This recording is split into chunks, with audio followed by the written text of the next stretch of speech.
Hello, good evening, and welcome to this evening's live stream of Close to the Sun, where I think we're getting close to the end of the game. Actually,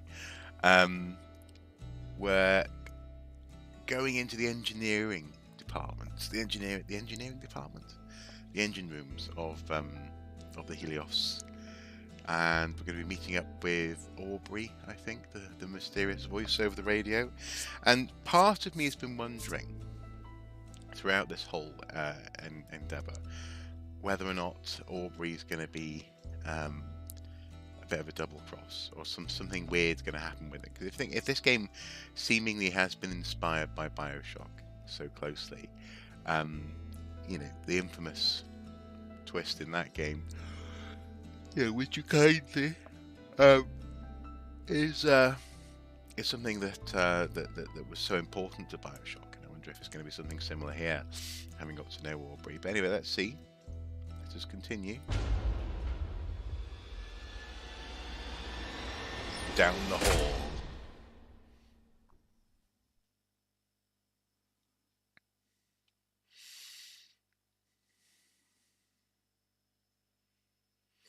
Each chapter has its own themed collectibles. It'd be nice if there was an aspect of the start menu that had these collectibles available for review and you know, examining them.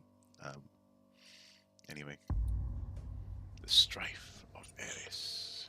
I have a confession to make. Oh? I told you that I had a family, but I don't. That was a lie. I'm a liar, Rose. I'm sorry. That's okay, Aubrey. Is that the twist? Do we think? Glad to hear it, because I'm afraid you've got a bit of work to do before you can get to my end of the engine halls. But of course I do. What a surprise. Where do I go? Make your way to the local engine hall. You'll have to find a way to the other side of it. Yes! The power coupling's Benny! Oh. Hey, Rose. I gotta sort this out. I'll be back in a jiffy. Just don't... Don't what? Just don't what? Yeah. Aubrey! Oh, man. Great. What the heck happened? So there's an axe on the floor. There's there's a leg. There's a... Is that another leg? I think that's another leg. Yeesh. Things happened here. Oh no, the entrails. Ugh. Is that necessary?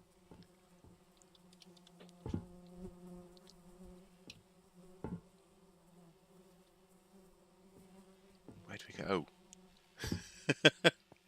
No need to stomp on the entrails. Let's go this way, honestly. Good evening, Charmander. Good evening. You know, I'm still pressing E to activate things. I'm so accustomed to that being the action button. More dead. Oh, up here we go. Oh, someone else. Is that a knife? Yeah.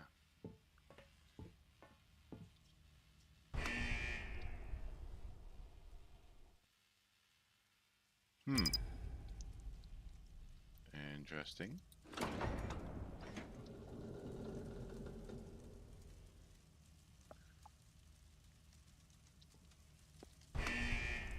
Oh. Is the power coming off, on and off intermittently? Is that it? Seemingly yes. Okay. Now there is an aspect of my office which I have neglected to turn on, and that's the lovely LEDs over there. Just a second, because I quite like the atmosphere that they engender. If I can just turn on the... There we go. Ah, that's better. That's more like it. Right, okay. So. You are here. Machine hole. Hmm.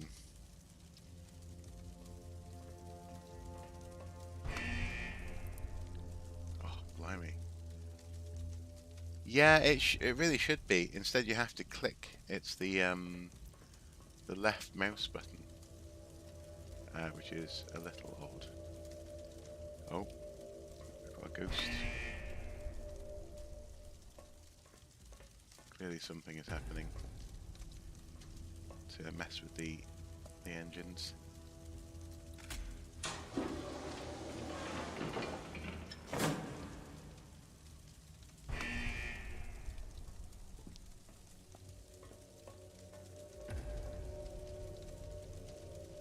Oh, the guts stuff is just, it's quite grim. Uh, inspection verdict failed. Inspector notes, how these power couplings are still functioning is beyond me. But look at them. The only thing holding them together is rust and dust. But that's not the scary part. You know what happens if these were to fail? First, the D12 panel would overload, preventing the automatic pressure equalizer from receiving updated values. Normally this would cause the local heat trigger to flip, preventing the situation from escalating. But since the heat trigger is entirely missing, that won't happen. The result is catastrophic pressure. Yes. So, yeah, that would be pretty cool actually. Yes. Lights on. That would happen. The result is catastrophic pressure building in the discharge tanks, causing a grade C plus explosion, where anywhere from 4 to 10 casualties, depending on shift, would be expected. If you want to gamble with lives, at least have the common decency to say so openly, assholes. Aubrey King. Oh, this is Aubrey himself then. Okie dokie. We have another one of these symbols spray painted. And there was a letter, wasn't there? There was a note that we sort of signed with one of those symbols earlier in the game.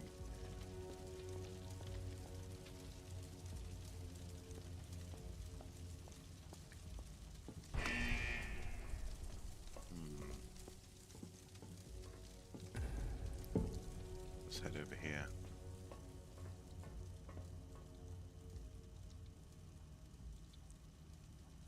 Is that?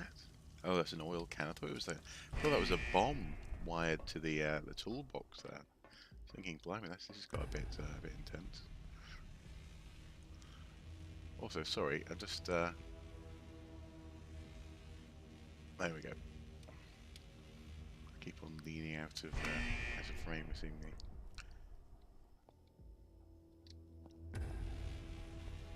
Here.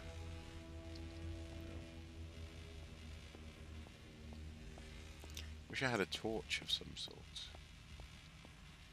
Keep on wanting to press F to get the torch to work, or the flashlight, or whatever.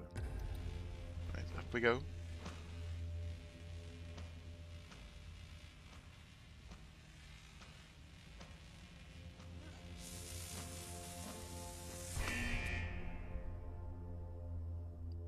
Nice, it's going to be electrified. Way forward, isn't it? Yeah.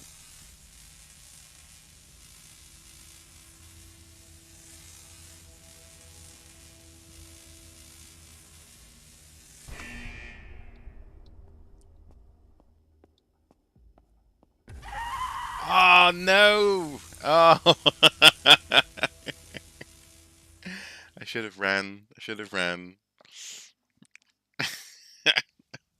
That was kind of funny. We kind of wanted to see what would happen, didn't we?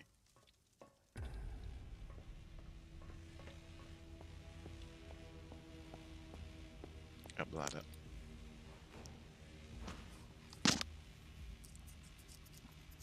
Slightly itchy ear there.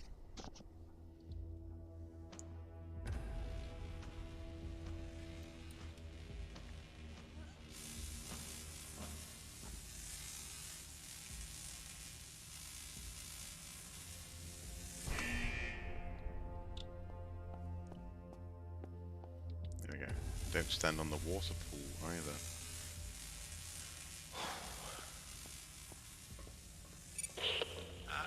Rose? Aubrey, can you do something about the power coming and going? I thought you had that area covered. There's a bit of a hiccup with this, with a large electromagnetic distribution coil. It seems to be pulsating. Yeah, that means nothing to me, Aubrey. Speak plainly. Rosie, we are harvesting electricity from time itself. This shit is complicated, okay? You just find a way forward and don't die. Ah, great plan, Aubrey. Your best work yet. You hear that, Penny? Rose is giving me attitude.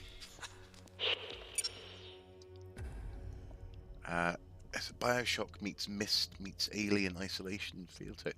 Do you know, I've played all of those games except for Myst, much to my shame. I don't suppose I have any excuse now not to try Myst out. I played Myst, you know, games that claim to be like Myst, so presumably I would enjoy Myst. But so far I've missed out. Thank you very much. If only someone was here to high five me. How do we get across?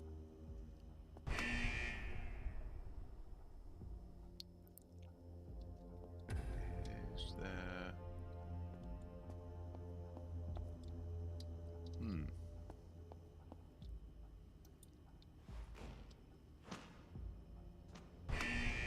Yeah, I'm good, Beck. I'm good. I'm trying my best now to live stream on this channel on a Tuesday. But obviously that may well mean that you have to lurk more often than not, because that's obviously an evening when you get to spend with your lovely partner. So but the lurk is very welcome. What do I do? I mean, I'm presuming down here, we need to go down here for a reason.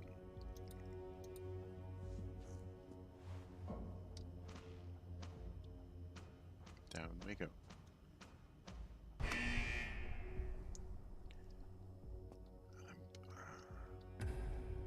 feel like I should go on. Oh, oh, okay.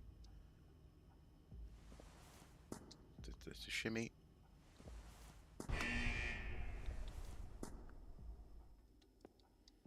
There we go.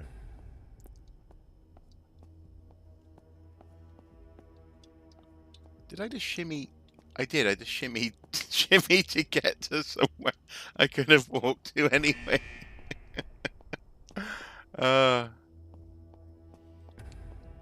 Does the shimmy help in any way?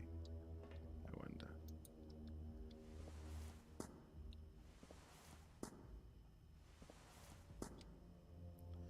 Oh, I can walk down there. There we go.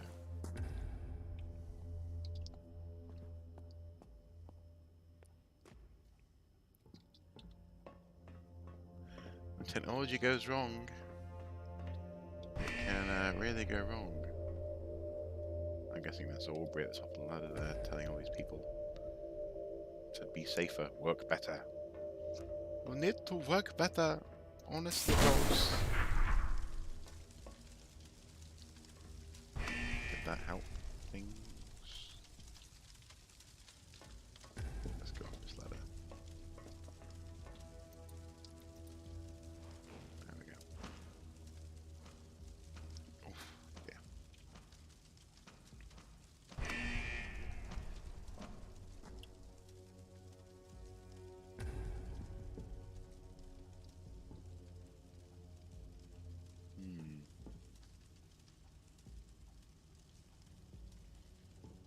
Need to keep on making progress.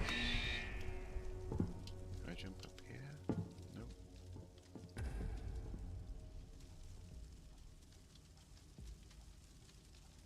Nowhere there I can go.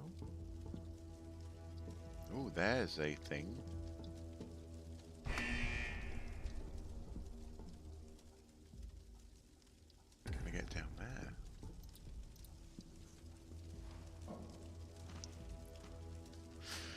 I mean, considering he said, yeah, this is complicated stuff they're doing, pulling electricity from time itself. My bumbling around feels quite simplistic. I don't even know what it is I'm trying to interact with. It's just a case of, there's a green light. Let's see if that will work. These Faraday cage type setups. Okay, let's try this. Oh, don't explode, don't explode.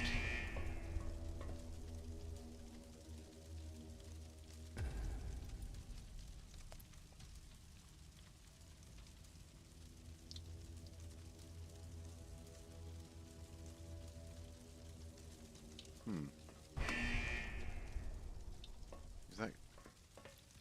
Okay, I need to set this going again, don't I? Before the circuit trips. And...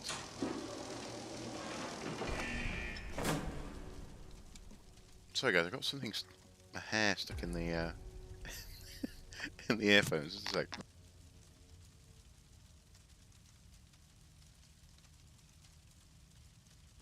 That's better. Interesting. I'm not sure what that did.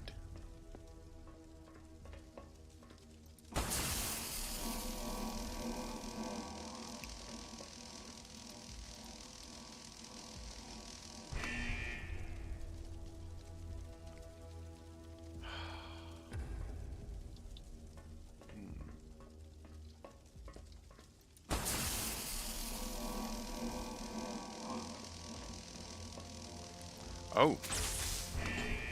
Second handle. Okay, so now we need to give it power again. Hopefully it'll activate.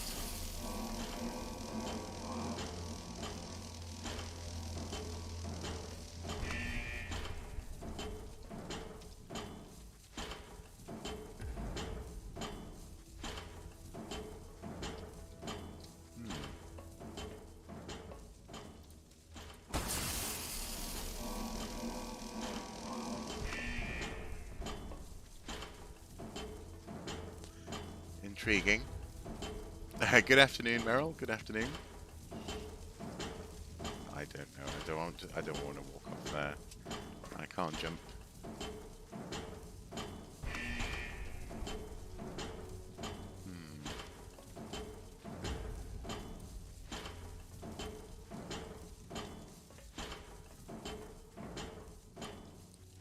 Do not touch. Oh, okay.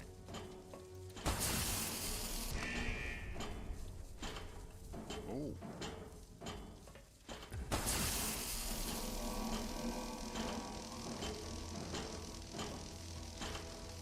No, there's nothing else that I can touch on there.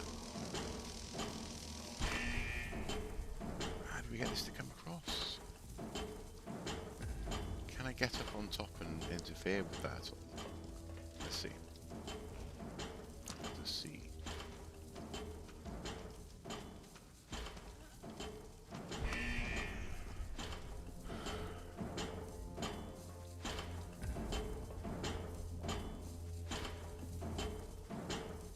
Well, I'm wondering. Okay, I'm just going to keep on doing the next indicated thing and see if this helps. There's something on the left of the generator room.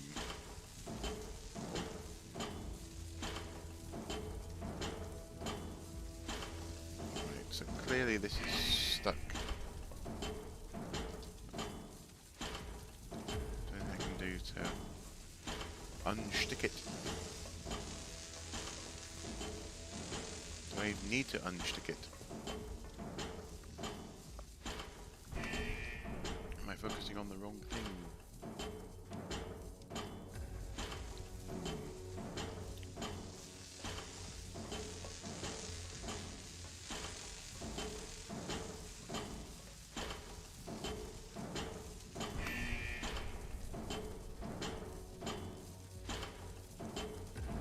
light switch, perhaps. Well, a light switch would be a good idea, wouldn't it? Sorry, it's so dark in this portion of the game. I'm gonna go back up again.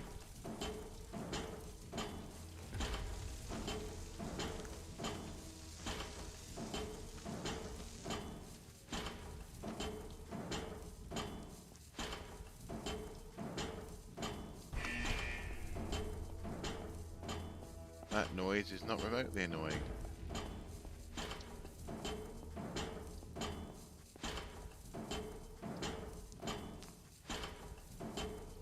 Yeah, it is very dark. Sorry, guys.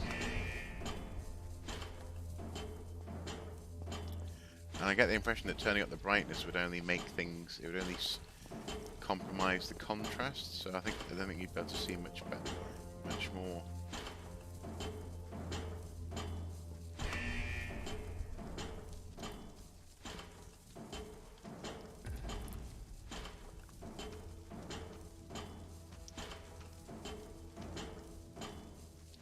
Let's see.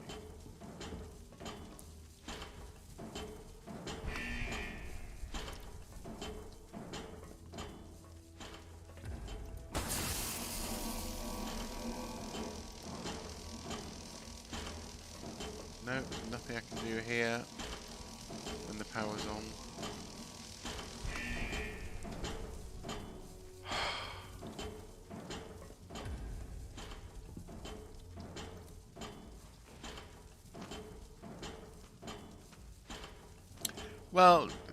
No, but you know, watching vague shapes in the dark isn't always the most fun thing.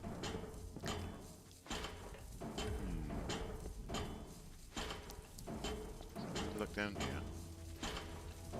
Atmosphere.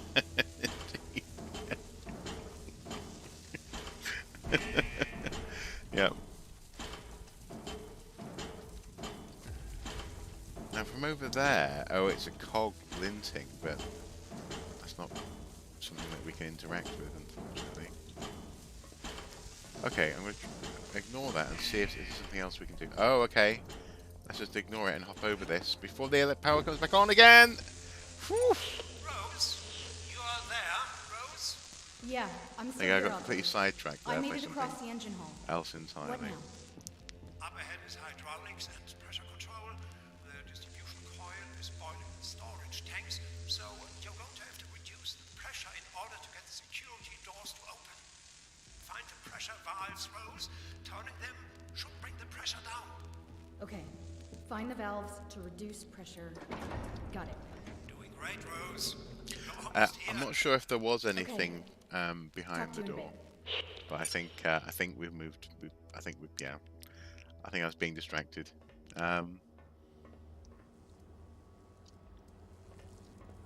Perhaps that did feel like a puzzle, didn't it? And then no. Reduce hydraulic pressure by turning the correct valves. Ooh, look at that. For a nice broken glass effect on the dial. Anyway, someone's over here, isn't they? Oh no, I didn't follow them. Ah. Oh, there you are. Hello. What does this note say? Oh, spectacularly failed. Inspection verdict. Spectacularly failed. Wow. The way you people continue to disappoint me is truly astonishing. The CAP transfer cables are not supposed to be connected to the current control system. Just because the cables fit doesn't mean that they're supposed to connect there. The two systems operate on entirely different frequencies, meaning that all the power readings we've got since the last inspection will have to be thrown out since the values have been compromised. How the hell are we supposed to keep the Helios running effectively without you lot pissing away our chances to take accurate measurements? Mandatory systems and cables review session Tuesday 9 p.m. 9 p.m. I mean, that's a long day for maintenance. We will go for as long as needed until everyone has an intimate understanding of the required cable connections. Aubrey King, once more. Hard taskmaster. Okay, let's turn this valve. Come on. No.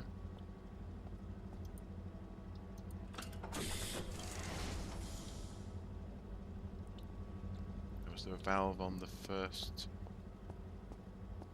bank that we saw? Yeah, well, it's electrified, so no.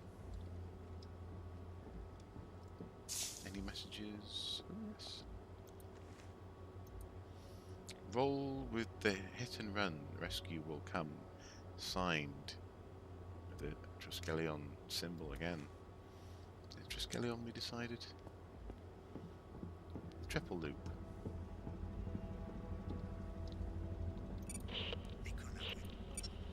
Aubrey, Hero of the day, Aubrey?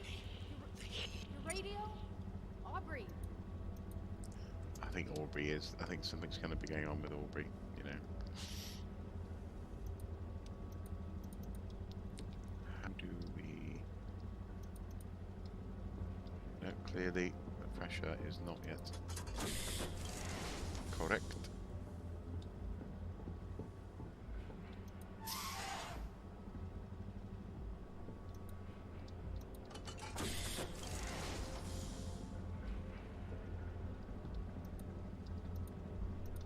No, can't interfere with that one.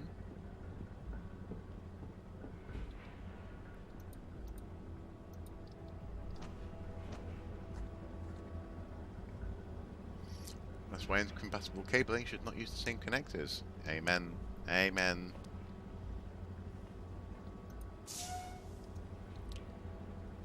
Okay, there we go. So the pressure is being reduced.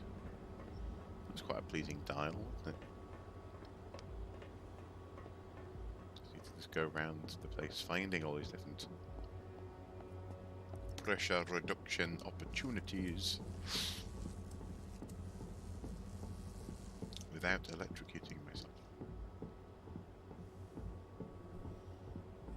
Over here. Yep, there's one. Okay. Again, I think I was overcomplicating things. I just need to find lots of pressure reduction valves and then reduce the pressure. Here's one.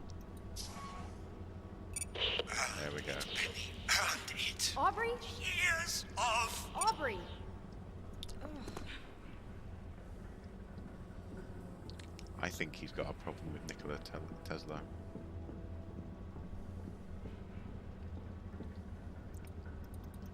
Not quite, not quite. Is there another?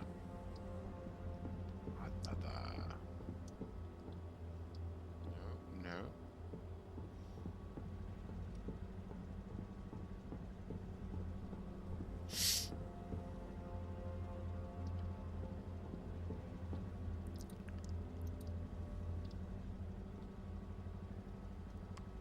Done that.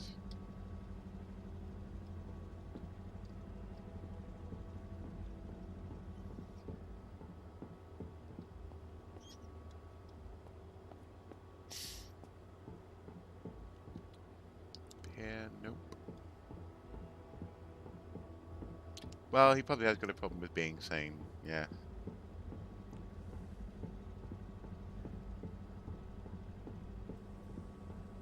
He's talking an awful lot to Benny, his rather dead friend.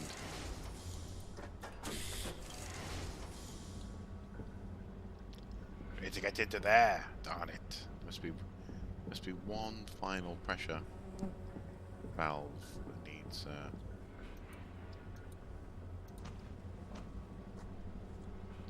turning. Helios, build the future.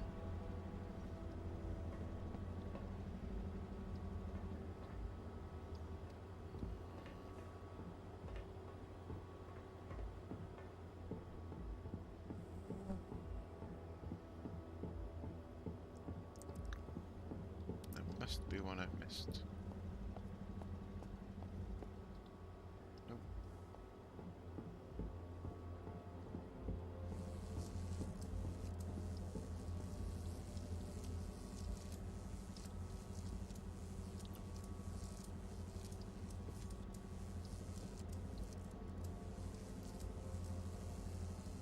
There is no map, no, unfortunately. So all you get is resume, options, and main menu. And options are fairly well functional, you know, but nothing too dramatic. For example, there's no photo mode. There's no way to review collectibles that you've picked up, this kind of thing. To examine them.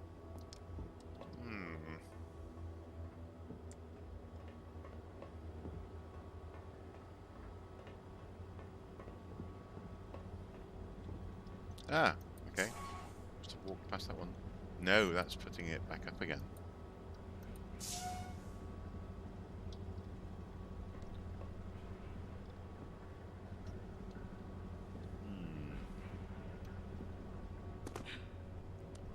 Don't know if there's a particular pattern that we need to have these on it. It's also interesting that there's these sort of invitations to push these buttons, but don't seem to do anything.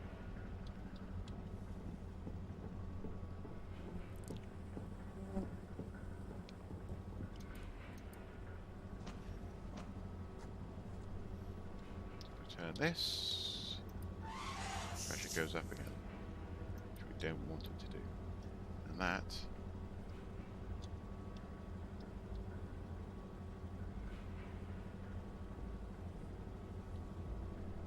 Yeah, that is not improving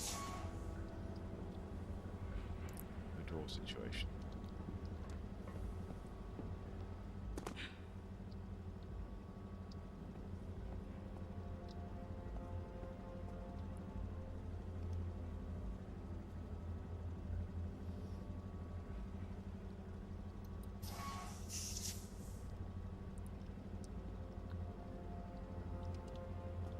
Is that better? I wonder.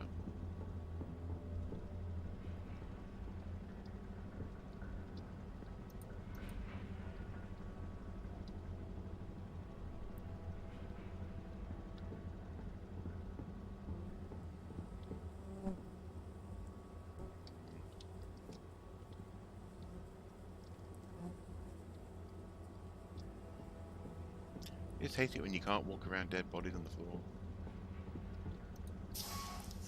No, it's back up again. Down.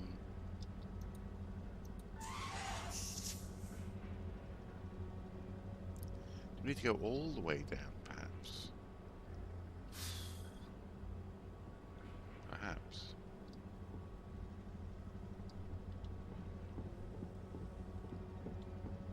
In which case, what am I missing? Because I don't seem to be able to, we don't seem to be able to pick up valves to place onto here. Maybe there are valves lying around. Maybe we've missed some valves. Always a possibility.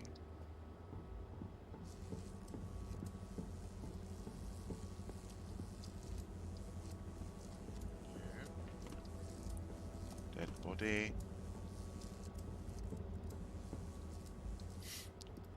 Indeed. No.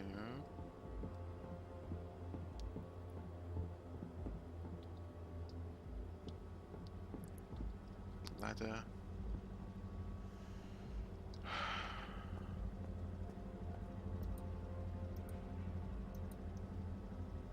No, I was thinking about wires and cables.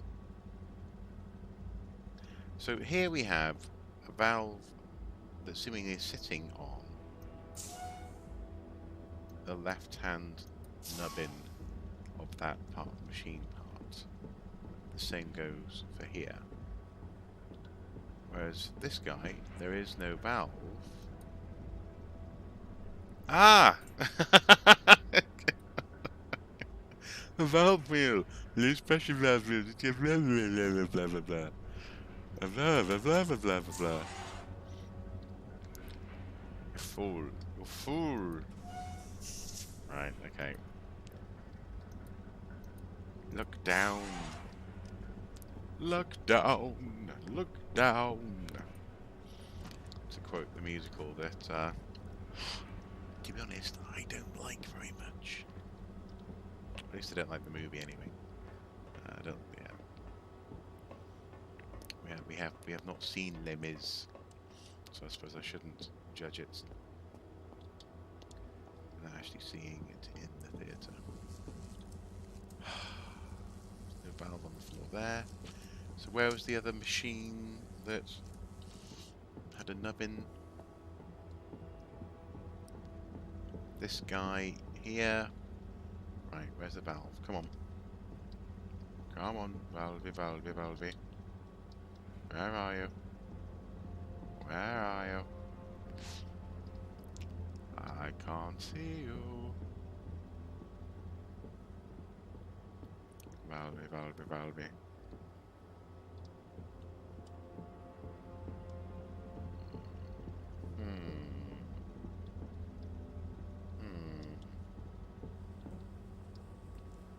Now I'm looking for vaguely valve-shaped things. Also, I'm not convinced that the wheel is actually a valve, but let's not get into that. Ah, come on! I just hate it when you know what you have to do, you know. And the game is like, no, you haven't figured me out yet. Ah. There's a waste paper bin. All these circle-shaped things. And none of them are valve handles. Over here.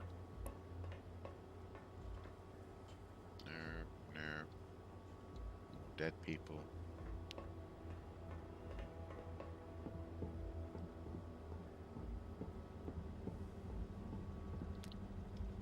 That's a ladder. On it, I need a valve handle for you. And presumably I can't take it off the machine that I just used it on, can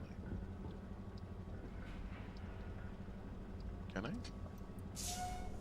No.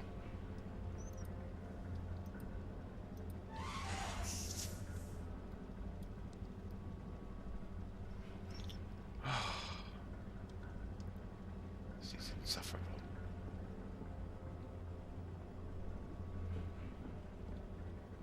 Valve handle, valve handle, valve handle.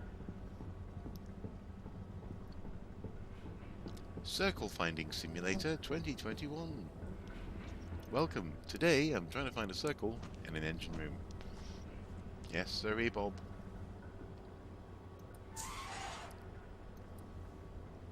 No. Go back again. There we go. So while I'm looking round, I want to share a little bugbear that I had on Twitter yesterday, and some of my fellow Brit archaeology types did not help me because they gleefully played into the stereotype, and that is the notion that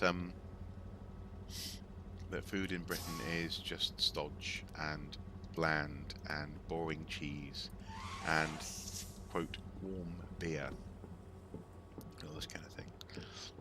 And I mean, you know, there is a reason for certain stereotypes, I suppose, but it's really not. No, they're not. None of these things are, to be fair. Is this the food, sorry, or the valve stuff? But the point is that actually British food's it is so much better than for example, sometimes we'll see, you know, my wife and I will watch we'll catch Stephen Colbert on YouTube, for example, and he'll make a joke about Britain that basically revolves around having bad teeth, saying tallywhacker a lot for some reason. He seems to love that, and bad food.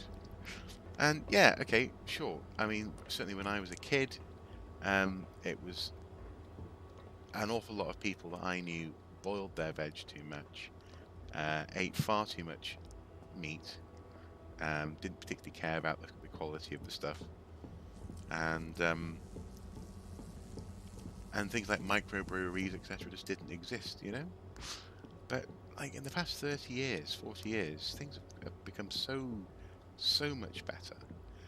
People are rediscovering cheeses that were lost in the interwar years. They're creating new ciders and beers. They're, you know, creating fine versions of smoked salmon, beef, and even cob nut. You know, cob nuts, a traditional ingredient in the southeast.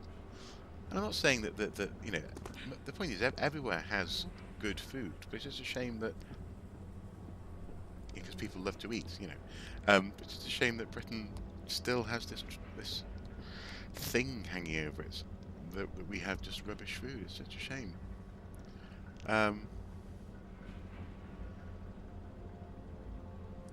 Well, yeah, no, exactly, yeah, and well, and that's good. I'm glad you didn't find anything wrong with the food. And that said, though, obviously there is bad food to be had. You know, there was I was watching Rhett and Link on YouTube the other day, and this is also part of what set me off on the conversation. And they were talking about how they'd had a terrible pizza in London. And it's like, well, yeah, well, you know, bad pizza or a bad pizza place is not difficult to find. You know, you can. There's always going to be a bad pizza place. But it doesn't mean that people don't know how to make pizza. It doesn't mean that, you know, I don't know. But then again, obviously, Mary Berry is a person who exists. You know, baking and puddings is something that I know people in the US go absolutely nuts for, the Great British Bake Off. So it's just, I don't know, like, maybe it's just meant to be entertaining, but to me it's just really boring to hear the same old jokes about bad teeth, bad food, and the Queen, you know. Oh yes, everyone loves the Queen. There we go, there's a valve. Got it. Yeah, valve wheel.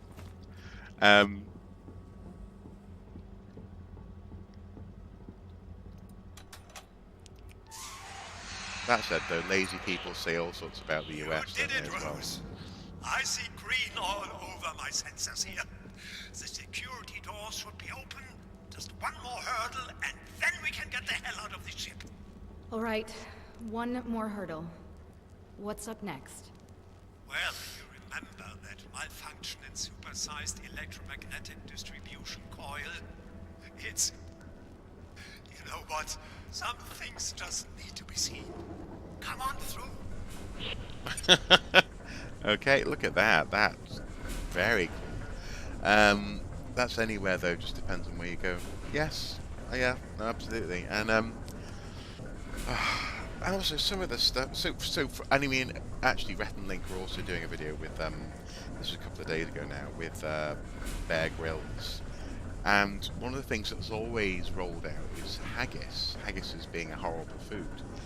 So of course they got one of the most sort of manky-looking haggises with a very textureless filling for the video. But haggis itself is a good haggis is delicious. It's absolutely gorgeous, and I don't know. It's I probably shouldn't pay too much attention to it, but it's just the fact that it's such a prevalent and seemingly immortal stereotype. But then again, an awful lot of Americans who come to Britain are pleasantly surprised. But I know it's very dark here, but look, here's another one of the triple loops. Pleasantly surprised by the food, so you know, maybe it's a stereotype that will slowly disappear. Just rediscovered Henderson's relish today, amazing on chips and cheese, and very mature cheddar. Oh, nice. So that's the other thing as well, you see, because cheddar, the reason why people, an awful lot of people seemingly love cheddar is because, again, during rationing, cheddar was one of the cheeses that wasn't rationed. The recipe, I think it was called Victory Cheddar? Victory. But basically, it was a, you know, not such a high quality cheddar. So lots of people, they got used to not having flavour with their cheese, you know. Because I like a nice crumbly, mature, you know, cheddar that's got crystals in it, or cacao Philly that's really tangy, you know, Cheshire cheese, Wensleydale, all this sort of stuff. Exactly, yeah. Blood sausage, fried pigskin, Rocky Mountain oysters, different ways of handling offal, essentially, you know. And black pudding. Actually, I had some black pudding this morning with a sausage sandwich.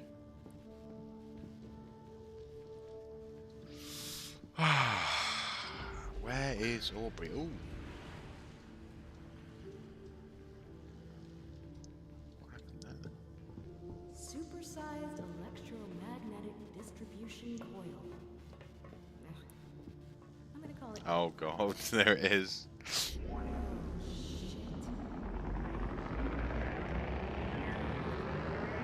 Wow. Wow. Don't worry, you're safe in there. As long as you don't get directly exposed to the shock wave, you should be fine. Good to know. You should be able to see me. I'm in the tall building to your right. See me in the window Oh, there he is. Yes, hello. Anyway, you see that building on fire in the distance? That's where you'll find the emergency deactivation switch. Wait, all the way over there? At the other end? Yep. You want me to sprint there while electromagnet something or other regularly fries the entire place? Yep. I've been thinking about this part. If it's alright with you, I'll open the door on the left and just hide in the corner for a while, okay? Of course.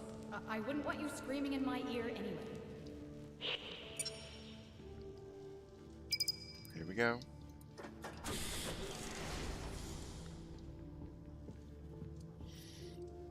Yeah, people not wasting things in lean times, but also actually sometimes these unconventional cuts. Oh goodness me!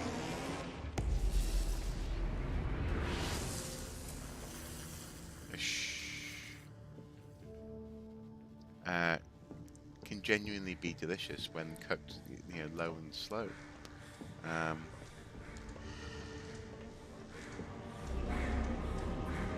supposed to hide from this. I'm sure I can. I'm gonna die. Yep. I should just hide in the corner for a bit.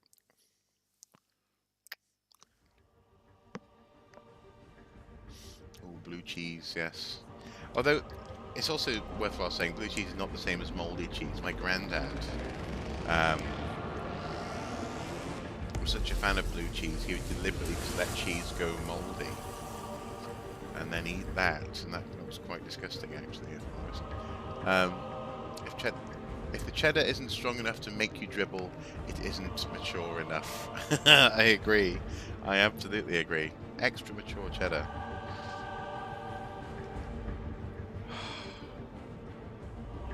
Is there any... No clear objective.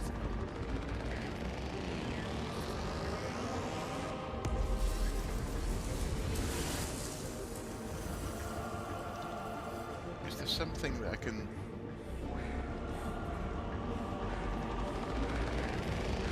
Oh my goodness gracious me! Can we hide behind here? We can hide behind here. Aha! Now what can we hide behind? Can we hide behind here?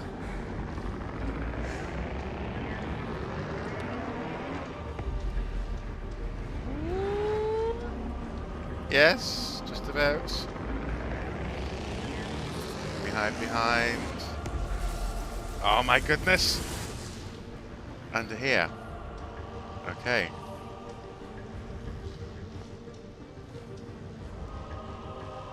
This is quite epic, isn't it?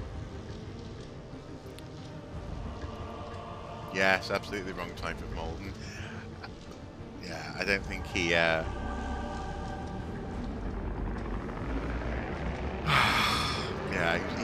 he was an odd man.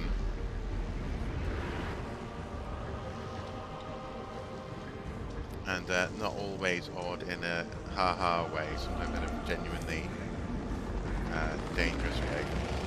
Okay, jump down. Come on, down. Okay.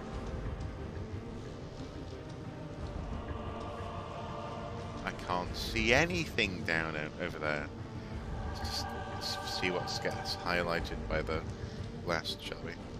Getting closer to the fire though, just over there, the building on fire.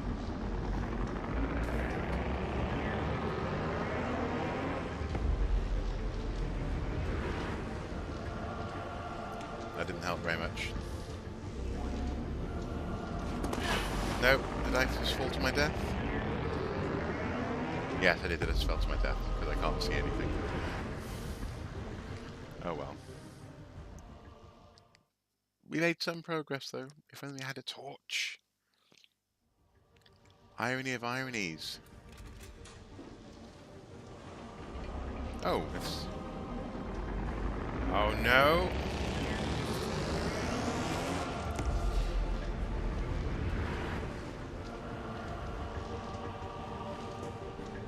Seems to give me a bit of extra progress in my trouble.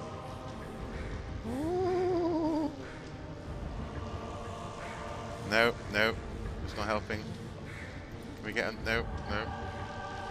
We're gonna get splattered, aren't we?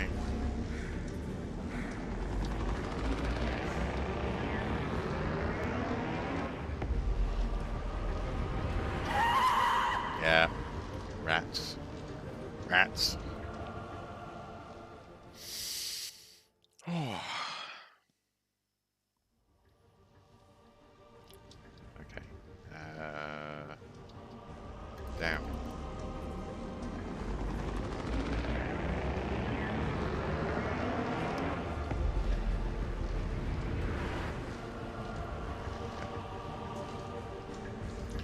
Hello, Smig Games. Hello. Oh.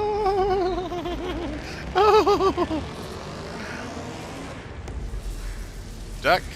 Faraday cage? No, that didn't help. It only helps if you're inside the cage. You can't hide behind a Faraday cage. There must be a middle ground that I'm missing there. Some sort of halfway house. Ugh.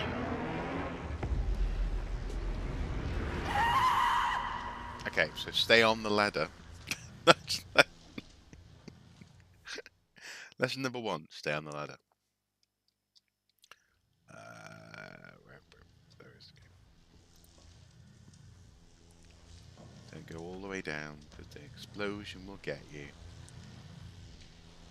Yeah, stuff is happening in this game now. This super conducting...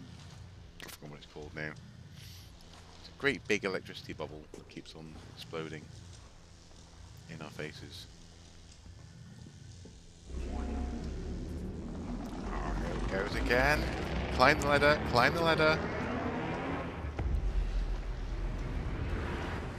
There we go. Now, let's see, can we get over there before it... Oh, no, no, no! Oh! Rose! Oh, yes. Why wasn't there a safety rail there? This is worse than the Death Star.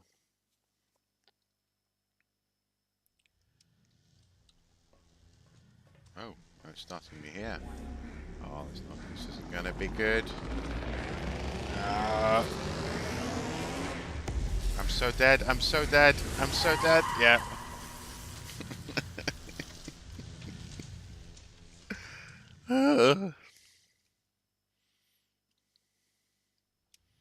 Right, so now, ladder.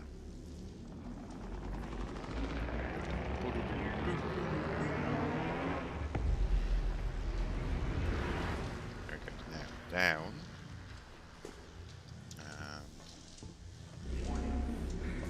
What's going to happen again? Oh. Ladder, up, up, up, up, up. Don't die. Good, okay. maybe if we go up here.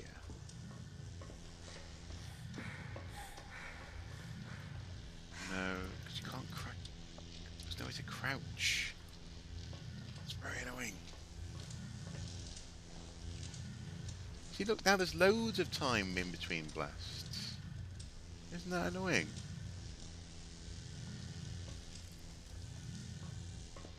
YouTube video, their Facebook's an hour or so ago. It's from the YouTube History Food channel. I think I'll interest you. Some of the foods from history will turn your stomach. They will indeed, yeah. Ah. Is that, I've forgotten what her name is now, but it's the cook who's on Benji with Babish. Or the Babish culinary universe, isn't it? She was doing a wonderful hangover cure recipe the other day. So, can we get there? Can we get in there? Yes, we can. Yes, we can. Yes, we can. Yes, we can. Yes, we can. Ha ha ha ha.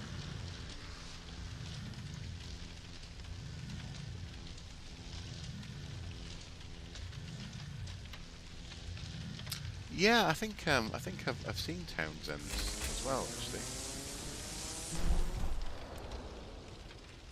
For a little. Is it over? Oh, How should I know? I pulled the damn thing. Did it work? Just a moment. I think you did it, Rose. hey. God. I can't believe it! You did it! Woohoo!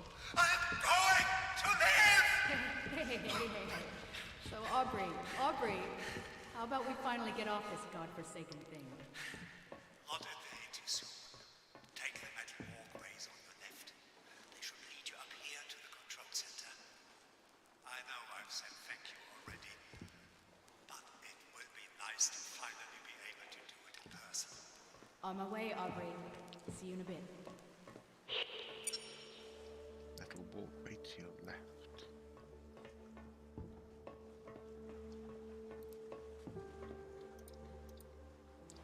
Let's see.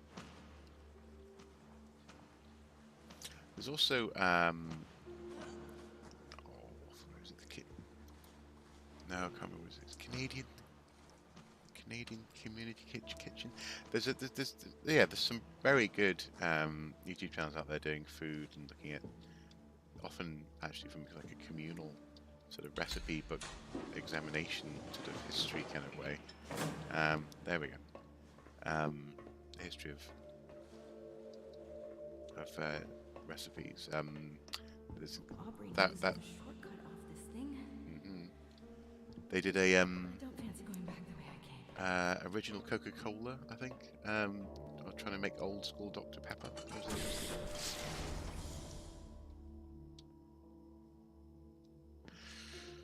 And a while ago, back when Aubrey?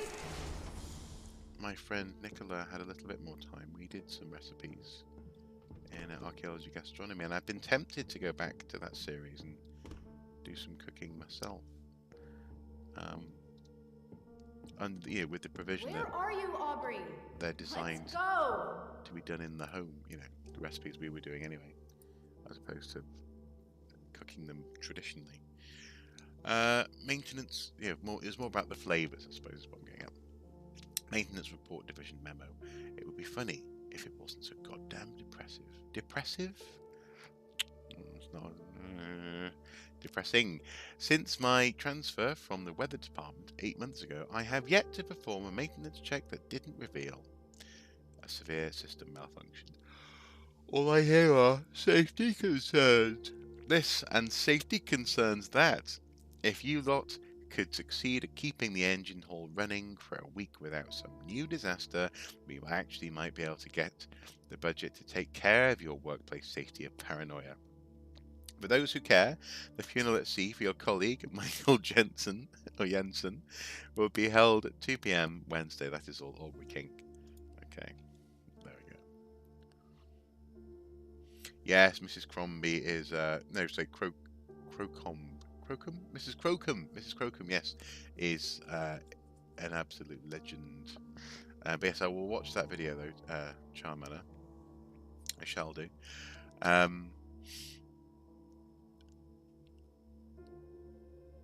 Yeah, Mrs. Crocombe also actually I think she's well regarded in the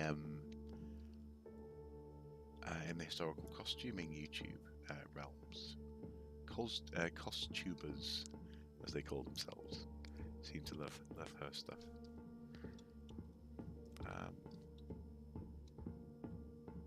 Where are we going? Are we going through here? There we go. Come on, Aubrey. Let's go already. Do we think Aubrey's going to turn out to be a bad guy? An anti-Tesla who wanted all this for himself?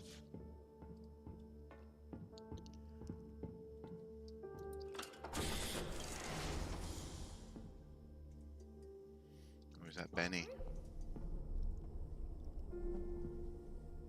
That is Benny. Like the sign, just to make sure that we know. This is Benny indeed. This is indeed Benny. Where is Aubrey? Notes here. She's here. Oh, that's a note. That's highlighting where where Ada was. Oh. Hello, Rosie. Oh dear. Is that me dead or? No. Okay.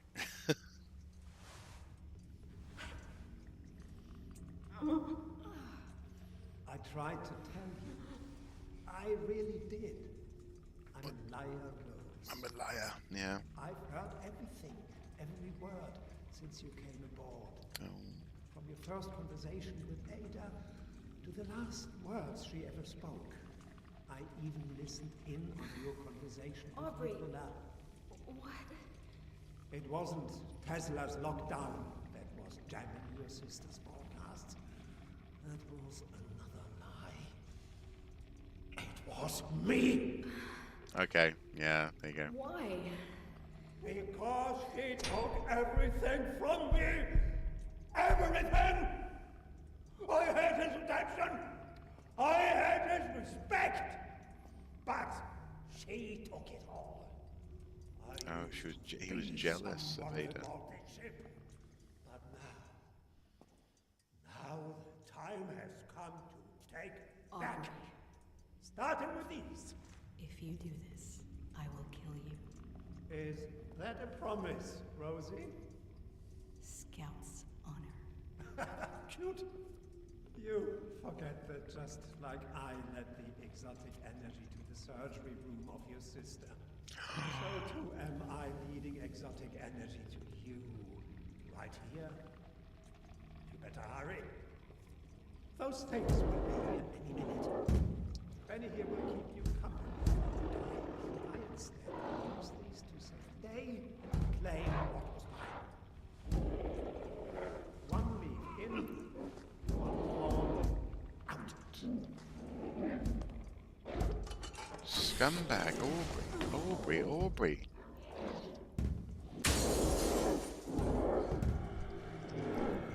What do we do? How do we do it? Escape the command center. Let's put this to my hand. Oh, blimey.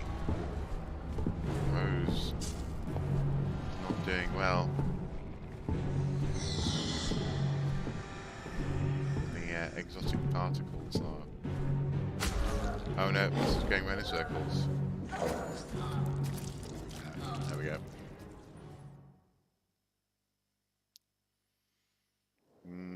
Mrs. Crocombe. Now the question is, have any of you guys ever had a proper actual Bakewell pudding? i.e. from Bakewell, not a Mr. Kipling type thing. Because in fact there are two different types that you can get in Bakewell. Ah.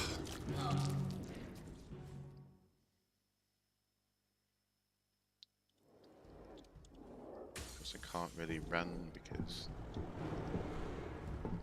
I'm limping. Come on, Rosie! You can do it. I believe in you.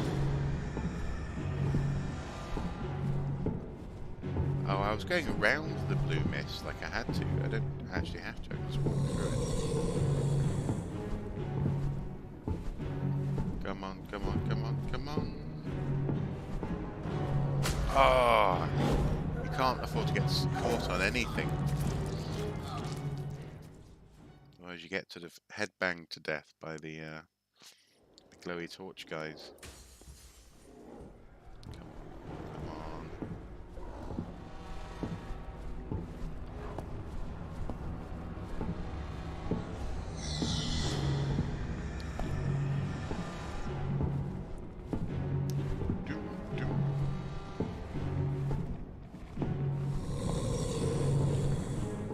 I don't like the sound of being stalked. It's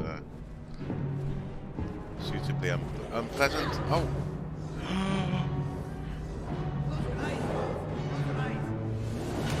Tesla.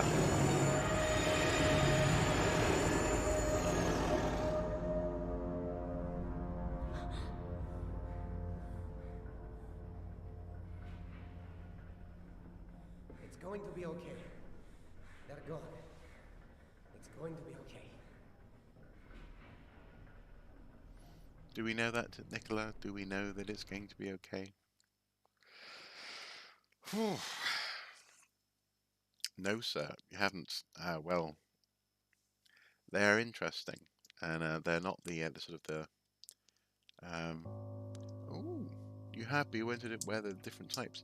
Yeah, there are two main variants, and actually, for my was it 33rd?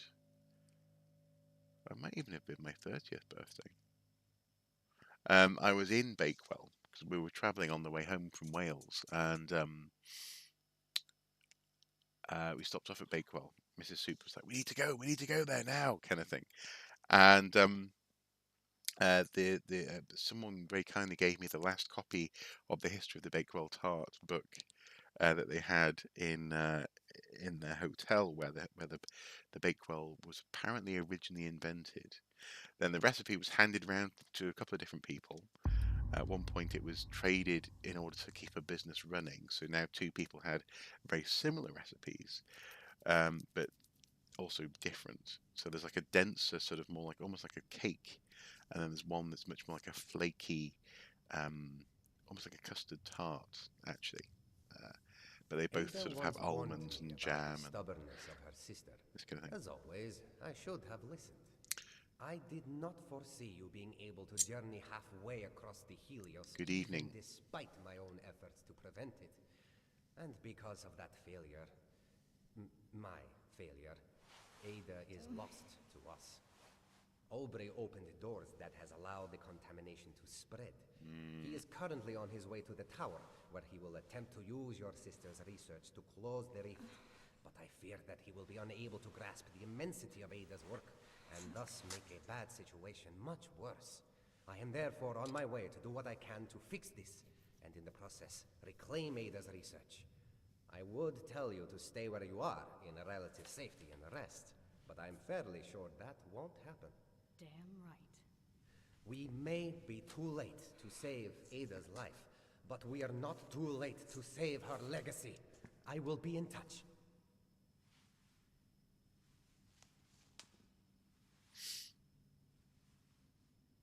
Well, it's good that Nicola isn't the bad guy.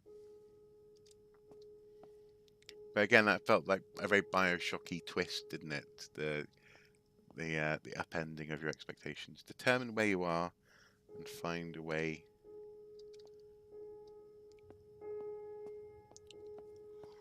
to get your revenge on Aubrey. Ooh, excuse me, sorry. Right. There's a syringe of green stuff. I promised Ada I'd get her research, and I did. I promised Aubrey I'd get him out, and I did. Now what is all that work given me? A broken rib and a concussion. At least I promised Aubrey I'd kill him. So let's see how that goes.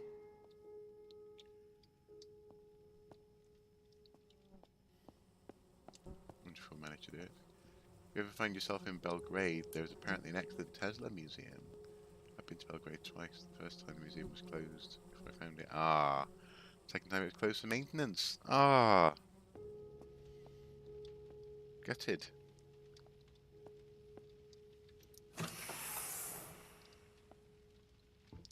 Now I know that there's in the Epic Rap Battles of History series, there was some controversy because they called him. Oh no, I just want to get this right. They called him, I think, a Serbian.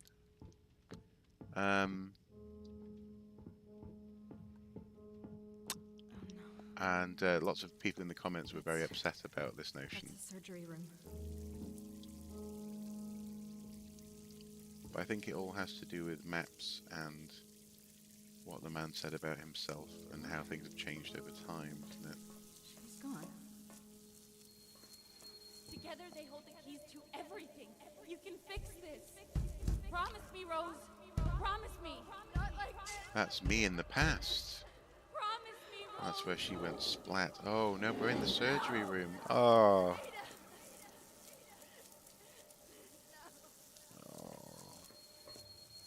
That's where Ada went splat.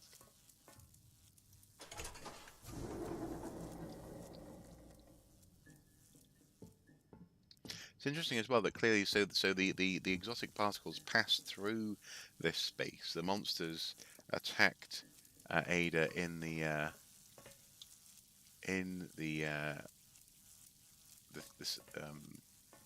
theatre, the operating theatre. But the physical damage is relatively minimal, in so much as nothing's melted. There's nothing. It's still a space that's occupiable.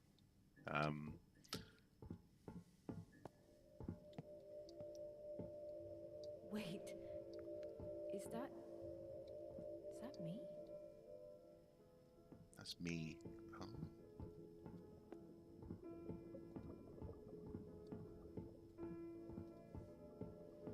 That is me. Carrying Ada, but how can that be?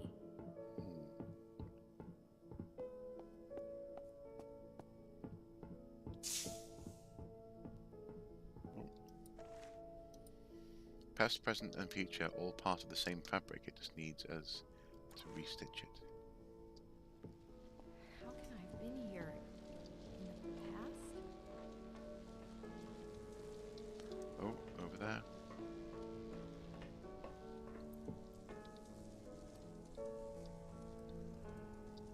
I think. didn't work here last knowing what would happen, only that pursuing my research could change the world.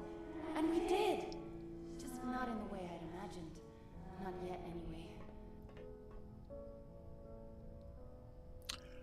I think so. Yes, there was something about, and I might be misremembering this entirely, but in the comments, people talking about Croat and Serb and other nuances of I want geopolitics to explain everything now, so that you'd see that there is nothing to fear. was seemingly You very always important tried to protect me, my big sister, but this was meant to be. in trying to understand who he was, and who he claimed to be. It became a mess in the comment section. I know a little of this won't make any sense right now, but I also know that you will keep your promise. I love you. Your sister. I'll be back for you. It's going to work, Ada. I promise. Interesting.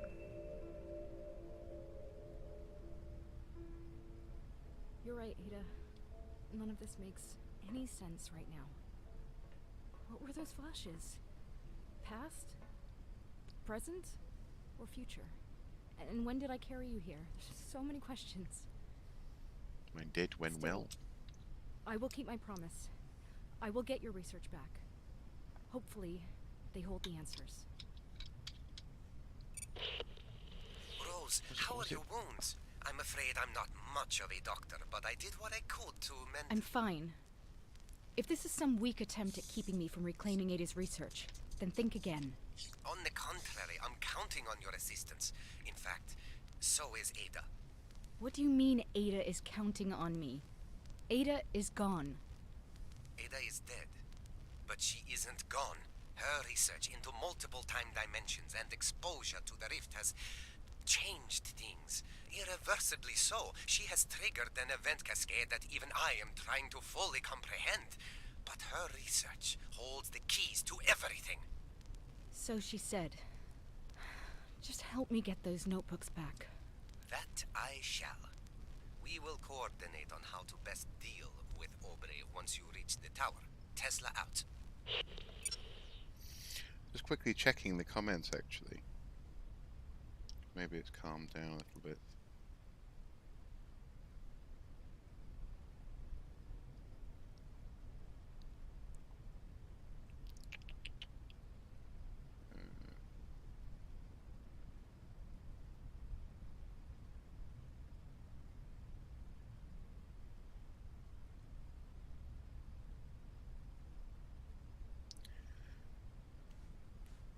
No.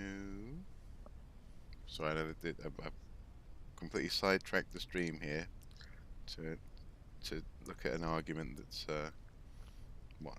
When was this video published? 8 years ago. But oh yeah, in the comments on the Nikola Tesla versus Thomas Edison epic rap battle, there was an argument anyway about where Tesla was from and how that should be described today. This is a beautiful space, though, truly beautiful. And I suppose this is once again, though, where the scale slightly, I think, undermines the reality of the space. I mean, this would be grand for a building, never mind a ship. Utterly gorgeous, though.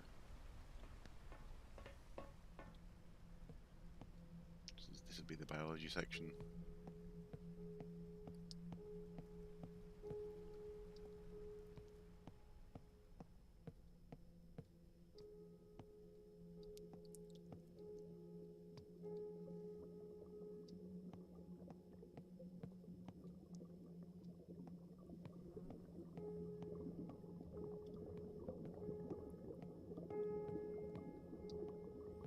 What sort of research they've been doing here? Plant defense, pathogen attack, insect attack. So maybe sort of prolonging the life of crops, making them more resistant to oh, someone is in the tank. Oh dear. That's sort of really grim, but also actually kind of pretty. Blimey. It's like a little kelp forest in there. Anyway.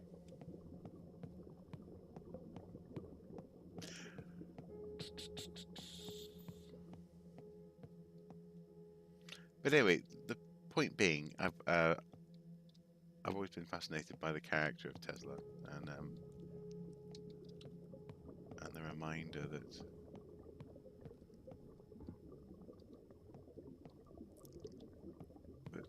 good ideas aren't always immediately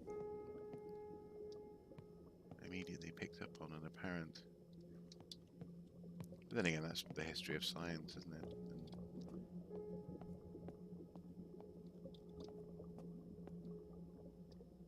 And various great minds.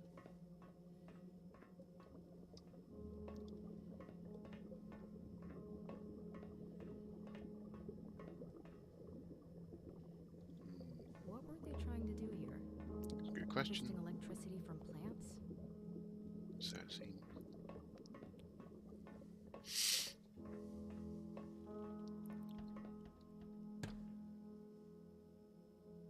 Oh, it's knocked over a stool. Okay.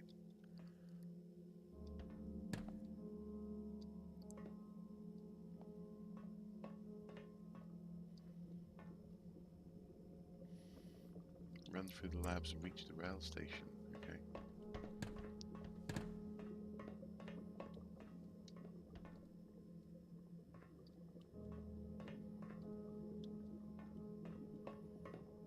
So I'm being distracted. The design is beautiful for this.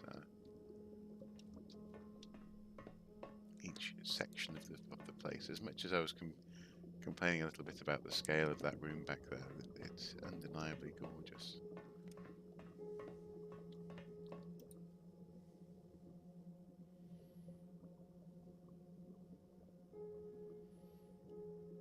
Yeah, is that it? Is it Is it whether or not?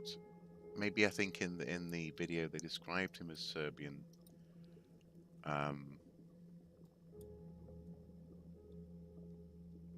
Yeah.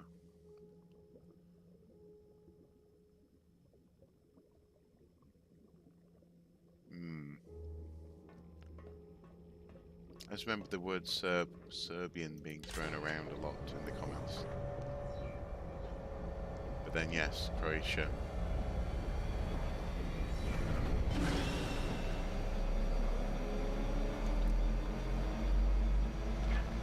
But basically, I think it was whoever wrote the rap didn't. They kind of stumbled into a mistake. That irritated quite a few people. So the generator only stays on for a limited amount of time. Fine. I'll be faster. It's rigged to keep the emergency doors open for a short time. Pull the lever and run. Break the quarantine. Oh, that's not a good message, is it? Finally, someone with sense. No, no, Rose. Don't break the quarantine.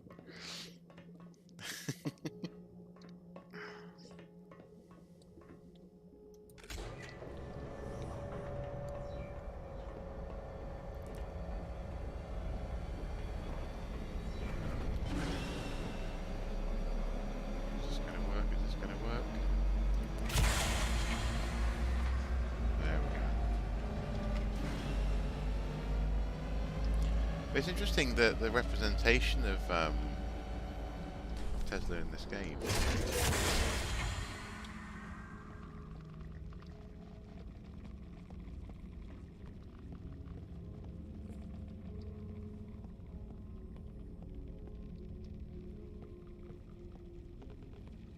Okay, let's see if I can find that rail station to take me to the tower. All this blue energy. Are there going to be all those monsters around again? Let's see.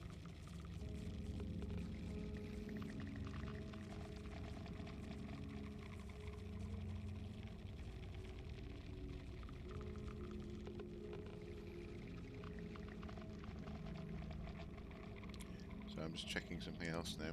Ooh. Very quickly.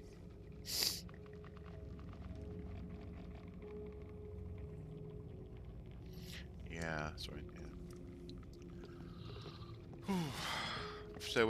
So yes, obviously, you know, similar figures would be people like, you know, Alan Turing as well, people who were ahead of their time, but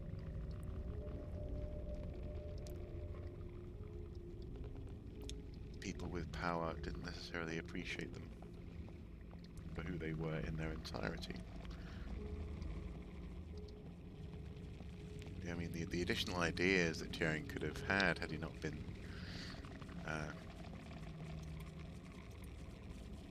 so persecuted.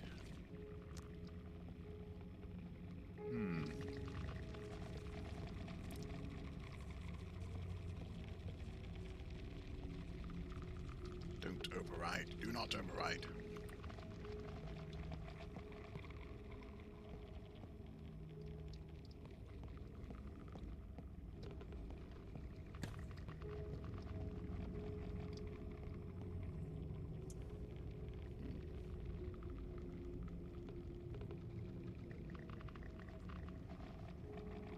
Excuse me.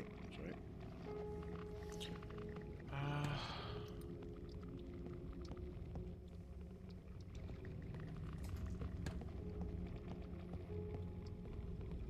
But yes, I was trying to remember the line from that particular rap in the last stream. It was you did not steal from me, you stole me from mankind. Very very potent observation.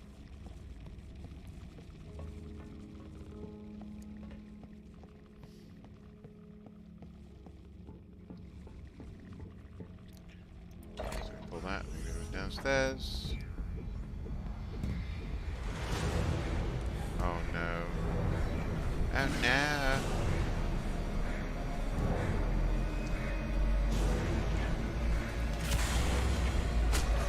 Ah, they got me. Now we're being headbanged again to death.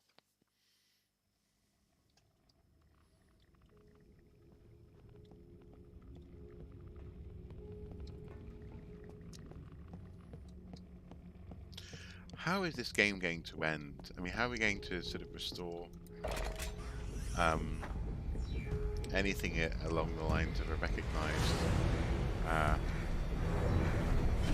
historical timeline for characters like Tesla?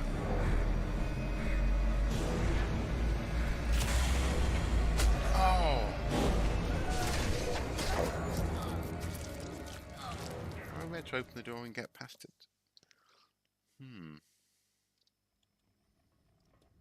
Let's just double check where the door is. Maybe I was going in the wrong direction. No, no, that is the door.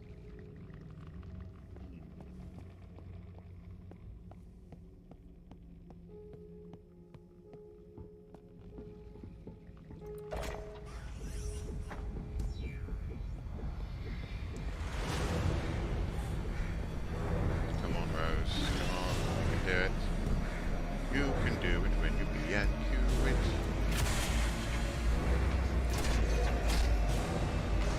Did we make it? I think we did.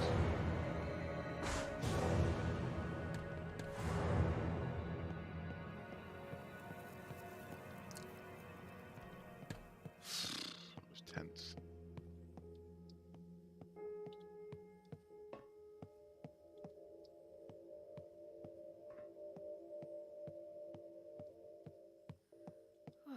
Almost there. The station should be just up ahead. Who are these people?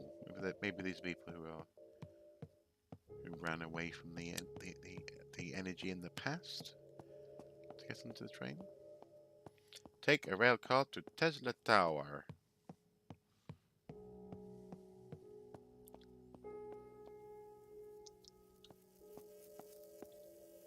Looks like a few made it out. Good on you, people from the past. Pull the switch to call the rail car. Evacuate.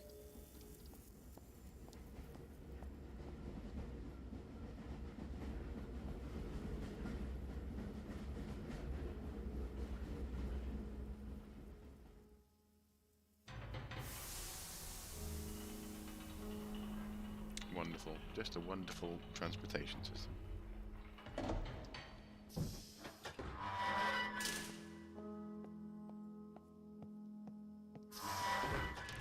And there we go. Where's that? Where's my water?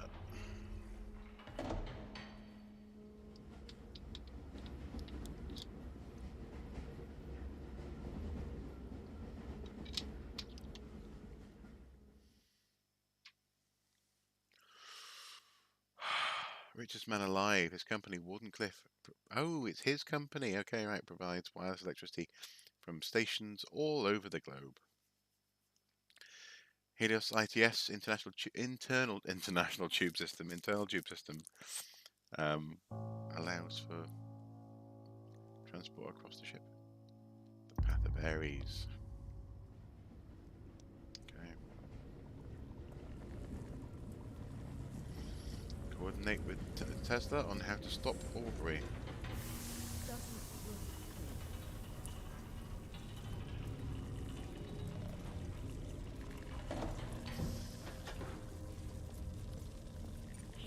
Rose, have you arrived? Yeah. I'm heading towards the tower now. What the hell is happening? Aubrey is channeling power from all over the Helios in a hopeless attempt to close the rift. He's just making it worse. Exotic energy is leaking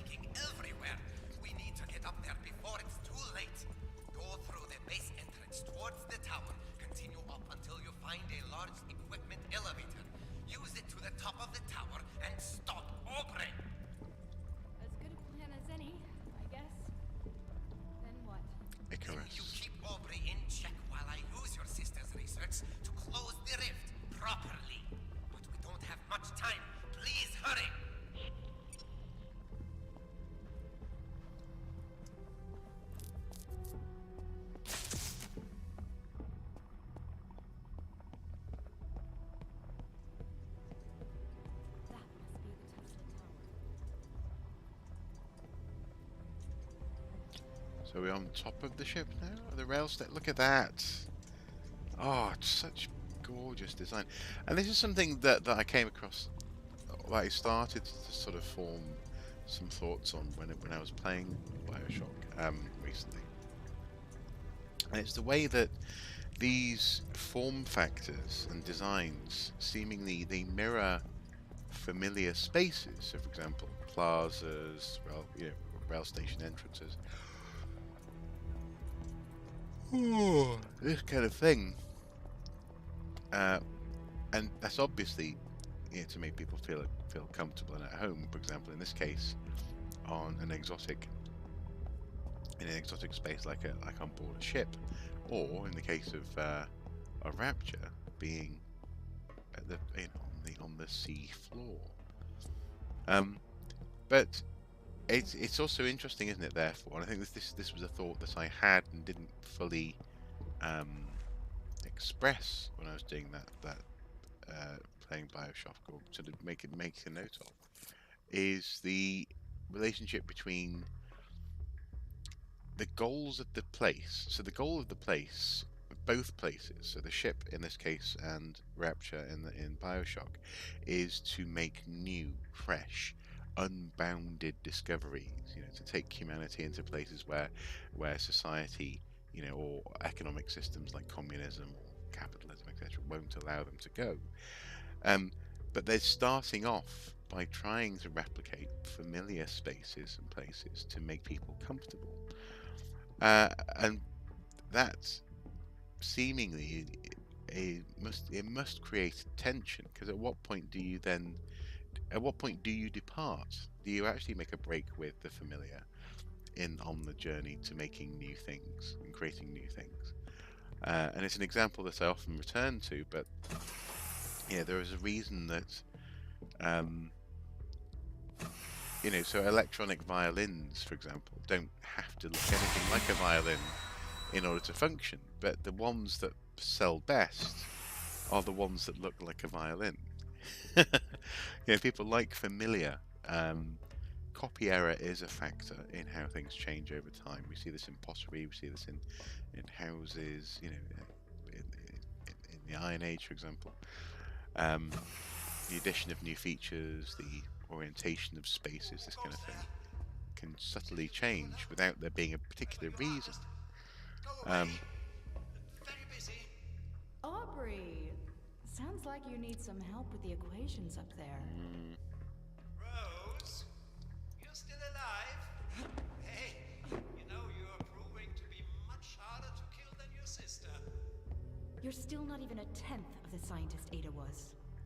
Oh, don't you worry, Rosie. I don't need to be her equal to reclaim the spot she stole from me. All I need is a bit more time and a little less interruption from the relatives of dead people. Nice. And so I guess philosophically, does that actually underpin the fact that these places and spaces are destined to fail? They're attempting to pull people and philosophical and scientific and moral systems out of the world that they are rooted in, and into something new and different. But the fact that they start and have to start necessarily with the familiar means that people are never quite ready to move into that next phase of humanity, which they're apparently so desperately seeking.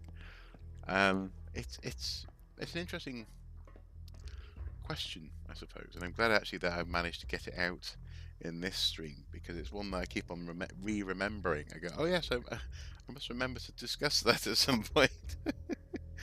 But I don't have a problem with fictionalizing of historical characters as long as it's clear it's fiction. Unfortunately, the line gets blurred far too often. And game designers absolutely should be celebrated. I always love to get my hands on a good art, the art of, for example, recently the art of Horizon Zero Dawn, because it's a They're creating worlds, much like archaeologists do. Except we're sort of rediscovering and creating the stories of those worlds.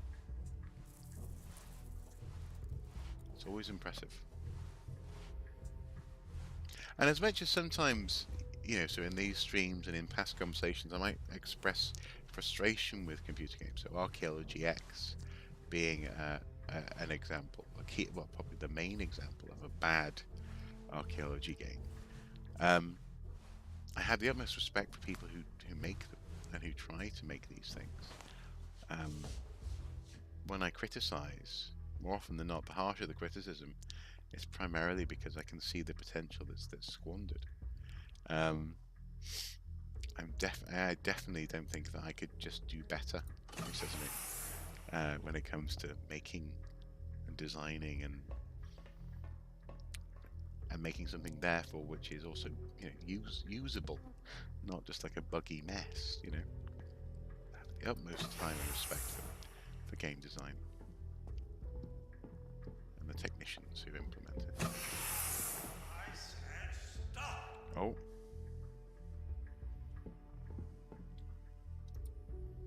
There we go. Well, they're always brilliant. I mean, one that so recently probably the open world game that took me by surprise the most, given its reviews, was in recent months, was Days Gone. It's it's a zombie game or whatever, but the way that it implemented things, simple things like resource management and what you were looking for and how you used it, was so interesting to me. Plus, as well, the portrayal of a world that's 2 years, specifically 2 years-ish into a zombie apocalypse, was so well done that the art book was absolutely something I had to get my hands on, and it did not disappoint. Oh no! Oh, I don't like having to run towards one there. Up we go! Oh, come on, Rose, don't slow down.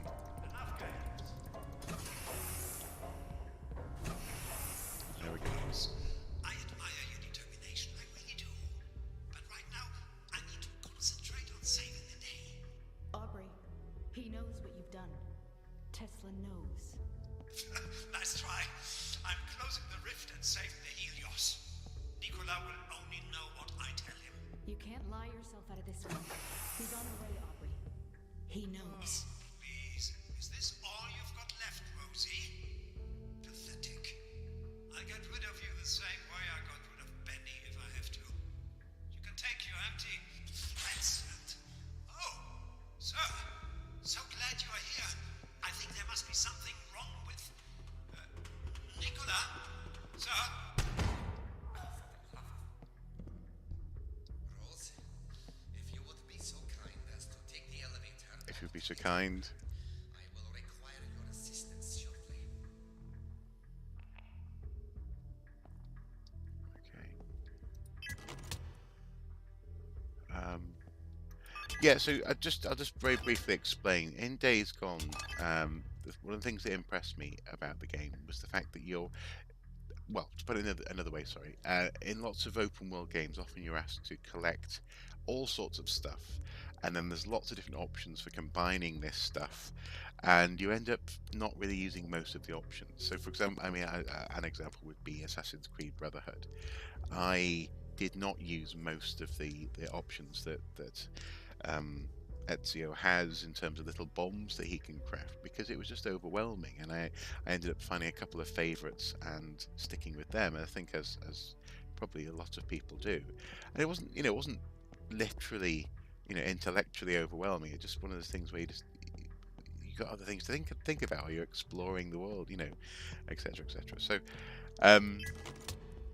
but in Days Gone, everything you collect has an immediate use.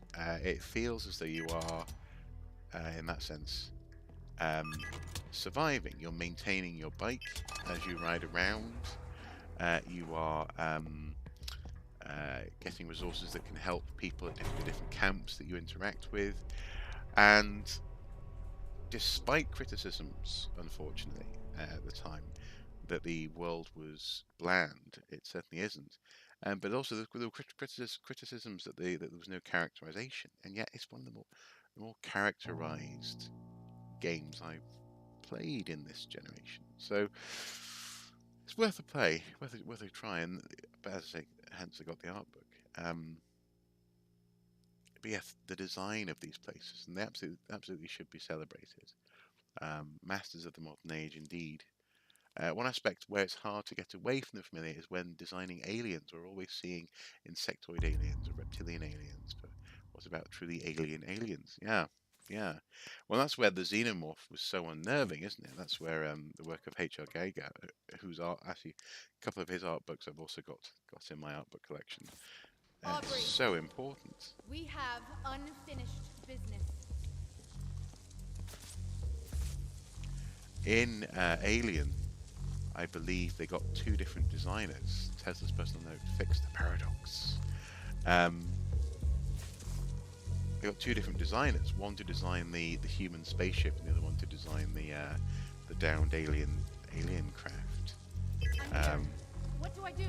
So the two wouldn't actually Need to reset intersect the magnetic too much. oscillation. Never mind. Just make all lights go red before pulling the auxiliary power switch. Make all the lights go red. Okay.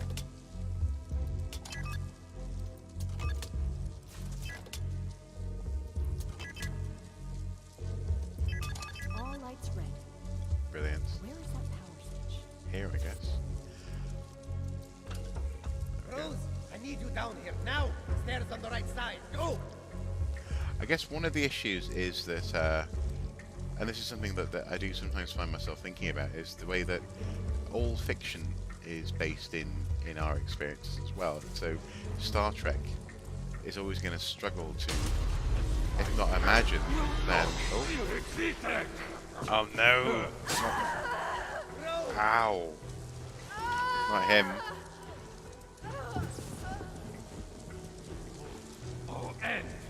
Ludwig.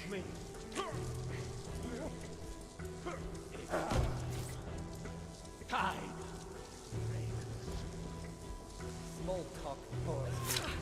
Get on with it. Small talk bores me, get on with it. Hold Says the switch, Tesla. Rose! Hold the switch now!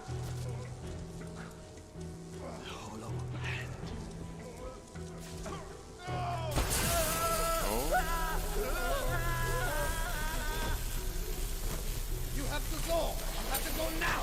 The rear elevator, Rose. Calm down. Where are the notebooks? I'm not leaving without them. On the table.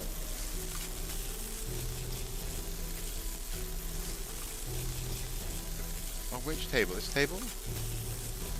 Ah!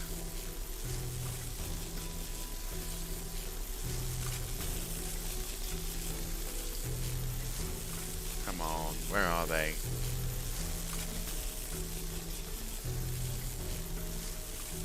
Can't see them. But yeah, so Star Trek would always struggle to, if not imagine, certainly portray truly alien life and alien existence. And some of the best episodes are the ones where they get closest to that. But everything, On the table. which I can't see it. But it's the fishbowl universe, isn't it? It's this notion that we are on a planet looking out, and we're always going to have trouble imagining what's beyond our fishbowl.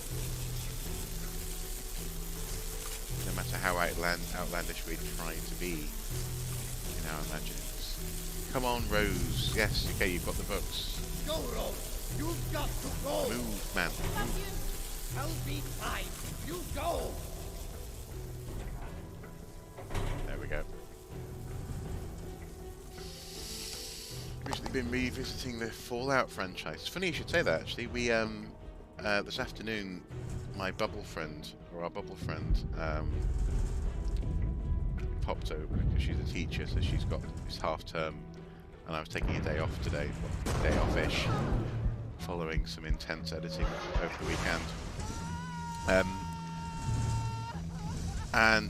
We first of all we played the. Rose, are you okay? Get up, Rose. You have to run. The tower is about to fall. You need to move. Okay. What about you? Are you still up there?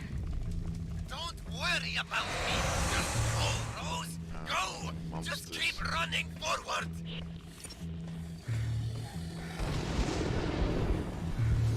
Well, you said keep running forward. Oh. So first of all, we played the Resident Evil 7 DLC, the one that we hadn't yet played, because we both want to play Resident Evil 8 when it comes out in May. So we guess we're still preparing for that. But then we started playing Fallout 4, actually, and I've got a renewed appreciation for the design of Fallout 4. Initially, when I first played it, it felt like it wasn't enough of an iteration from Fallout 3, but actually it does hold up. It's very good. There we go. But yes, the Radiation King televisions, the fusion-driven cars, Nuka-Cola. I have a Nuka-Cola poster actually on my wall over there. That.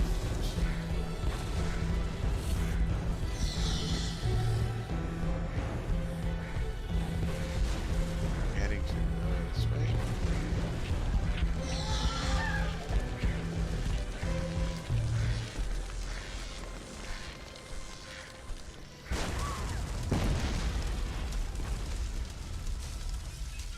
Oh, that was a bit confusing, wasn't it? Valheim. Valheim, you know, I've been invited to play Valheim with Michael Sanguin. I really need to do that. Enter Tesla's private quarters.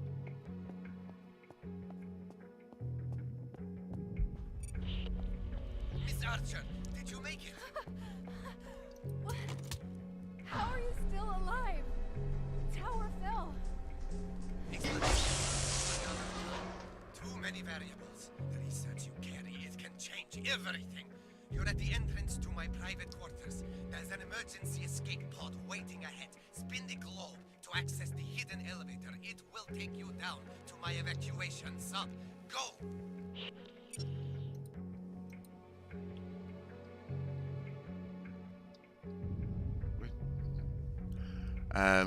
You always need to start somewhere, but it's possible. An actual alien would look much more alien than a biped humanoid creature with a head, 4 limbs, and so on, like the alien. Yes, I know, without a doubt. Although a real alien might also be much more underwhelming than we imagine, which is true. Yeah. A friend of mine made some Nuka-Cola caps from some Coca-Cola caps, and we have so much merch from that franchise. We do. Well, actually, I made this a couple of years ago. Tell you what, I'll. Can I? Is that working?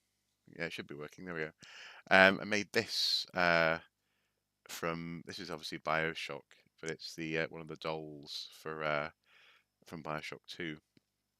A couple of years ago, and very, very pleased with this. Imported the baseball specifically for the purpose. There's a very particular brand of baseball that I was having a hard time finding in the UK. I painted the cap on the top at the back there, which is what reminded me of the Nuka-Cola, making a Nuka-Cola cap. But yeah, that's making that sort of thing can be lots of fun, and Nuka-Cola is definitely one to try, I think. Anyway, sorry, back to the stream. There we go. Okay. How am I trapped in this elevator? Not really going anywhere.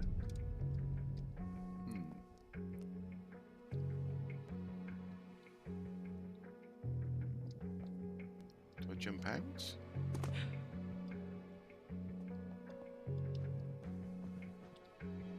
Globe. It said spin the globe. Yes, it is very accurate. I did lots of careful thinking about how I was going to make it, and so basically I made it precisely in precisely the same way that one of the little sisters would. Elevator. Um, I bet it's never that easy.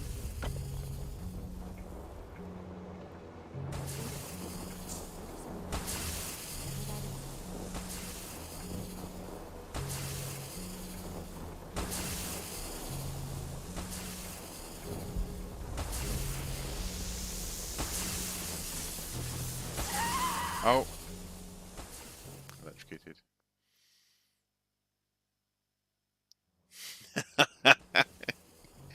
They are going to think I worshipped it, yeah. Especially if I have it in a special place, or if I'm buried with it or something. Yeah, that'd be quite amusing. Time travel. This is Tesla's personal lab, I guess. What is it about these coils and doing this random discharge around the room? It's almost like they're not, they're not great. I know they said they're not conducive, but of course they are. Not conducive to a safe space to work in.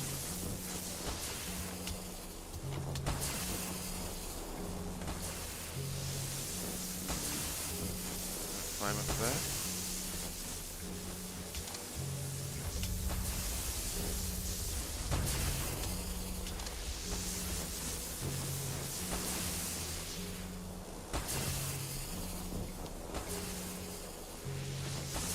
There's the globe we need to spin. Is it? No, that's not right.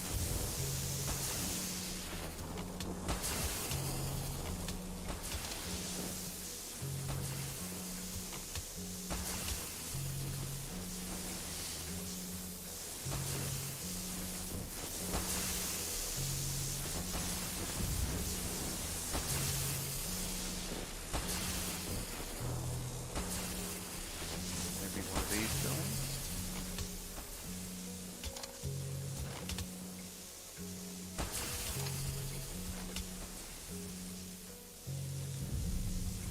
What am I missing?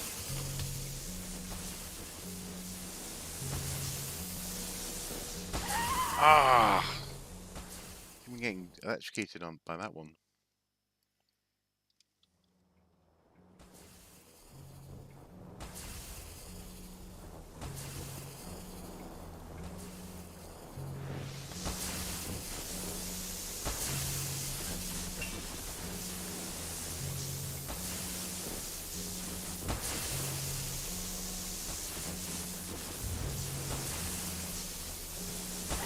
Oh, for goodness sake!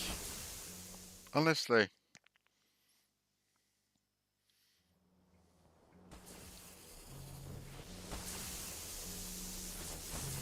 Do we have to pull levers in certain orders? Is that it?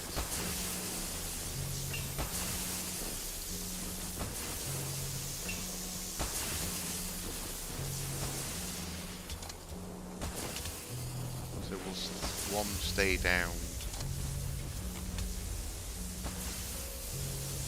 Doesn't seem as though that's the case.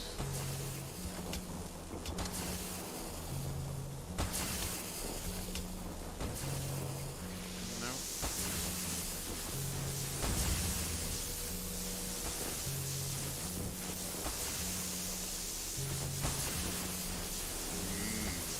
Yes, absolutely. And actually, in that sense, I've often, we often hear it said that we know more about the moon than we do about some parts of the ocean.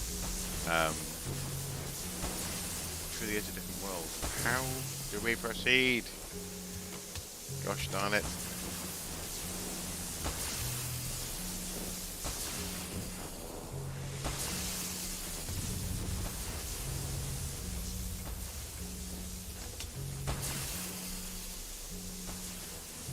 That is staying down. Okay, I reckon we need to pull them in sequence. If we pull the wrong one, then they all reset. One.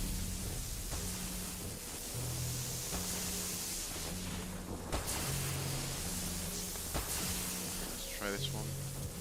2. Okay. Try this one. 3. Ooh. Hopefully we're doing okay. Don't die, Rose. Ah!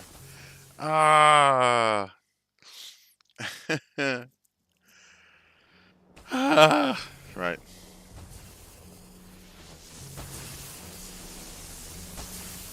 I was on my way to figuring it out. So number 1.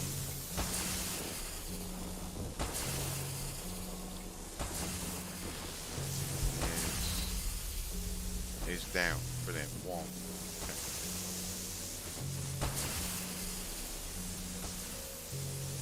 What an amazing place to work though, when it's not, you know, arcing out of control. Oh, they're all down. I just need to do that last green switch. Okay.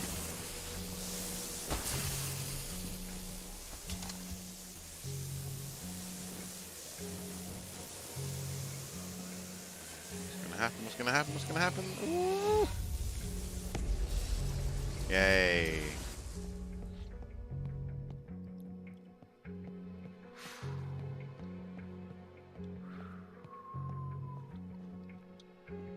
What's this?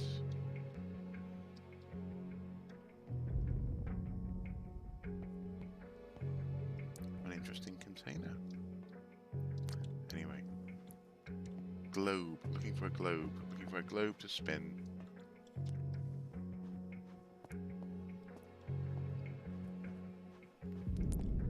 Yes, I like my new quarters and my lab. I just need a massive electrical coil, please, in the middle. Nice Tesla coil. It'll really set things off. So, where is that globe? Where is that globe?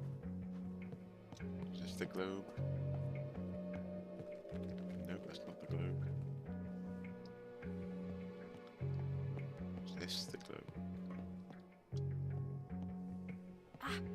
Is this the one?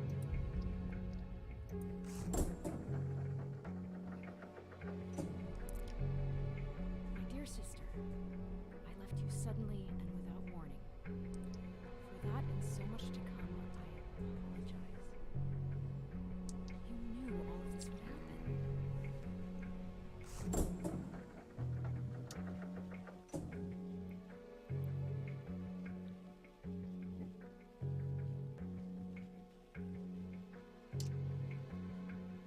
No. Oh, good. Phew. So I thought I got a message saying that another edit was required on the video I was working on over the weekend. That's my ticket out of here. Let's go. It's a reminder that our requirements for life are the death of others. Yes. Yeah. Absolutely.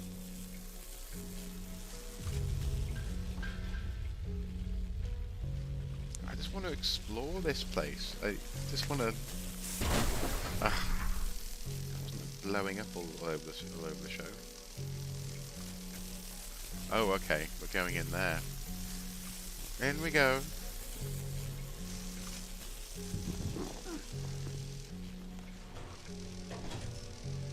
Okay. How do I start this? That button there. Amoeba.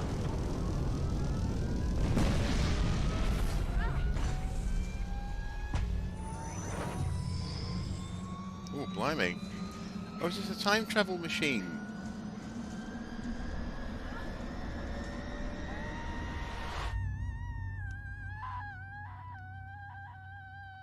I think it might be a time travel machine. So a time machine.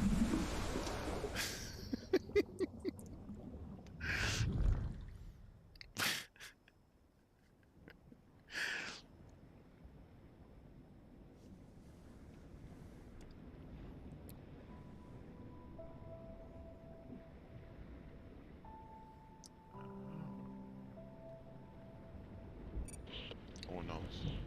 Miss Archer! Miss Archer! Is the research safe? How did... Never mind. Yes. It's right here. Why? The research. I understand it now. They hold the keys to everything. We can bring her back. We can bring Ada back. Oh, there's the Helios breaking up in front of the sun, like Icarus himself, who flew too close to the sun. Oh, and there we go. Storm in a teacup. That was interesting. Well, it's interesting actually. You should say that because the hang on, so I do want this to continue. I'll do that. Just turn down the volume on it a little bit. There we go. In that sense, all life on Earth, we are neighbours, and we are essentially cosmic brethren, aren't we? Which is quite interesting. Not as flashy as a DeLorean, no.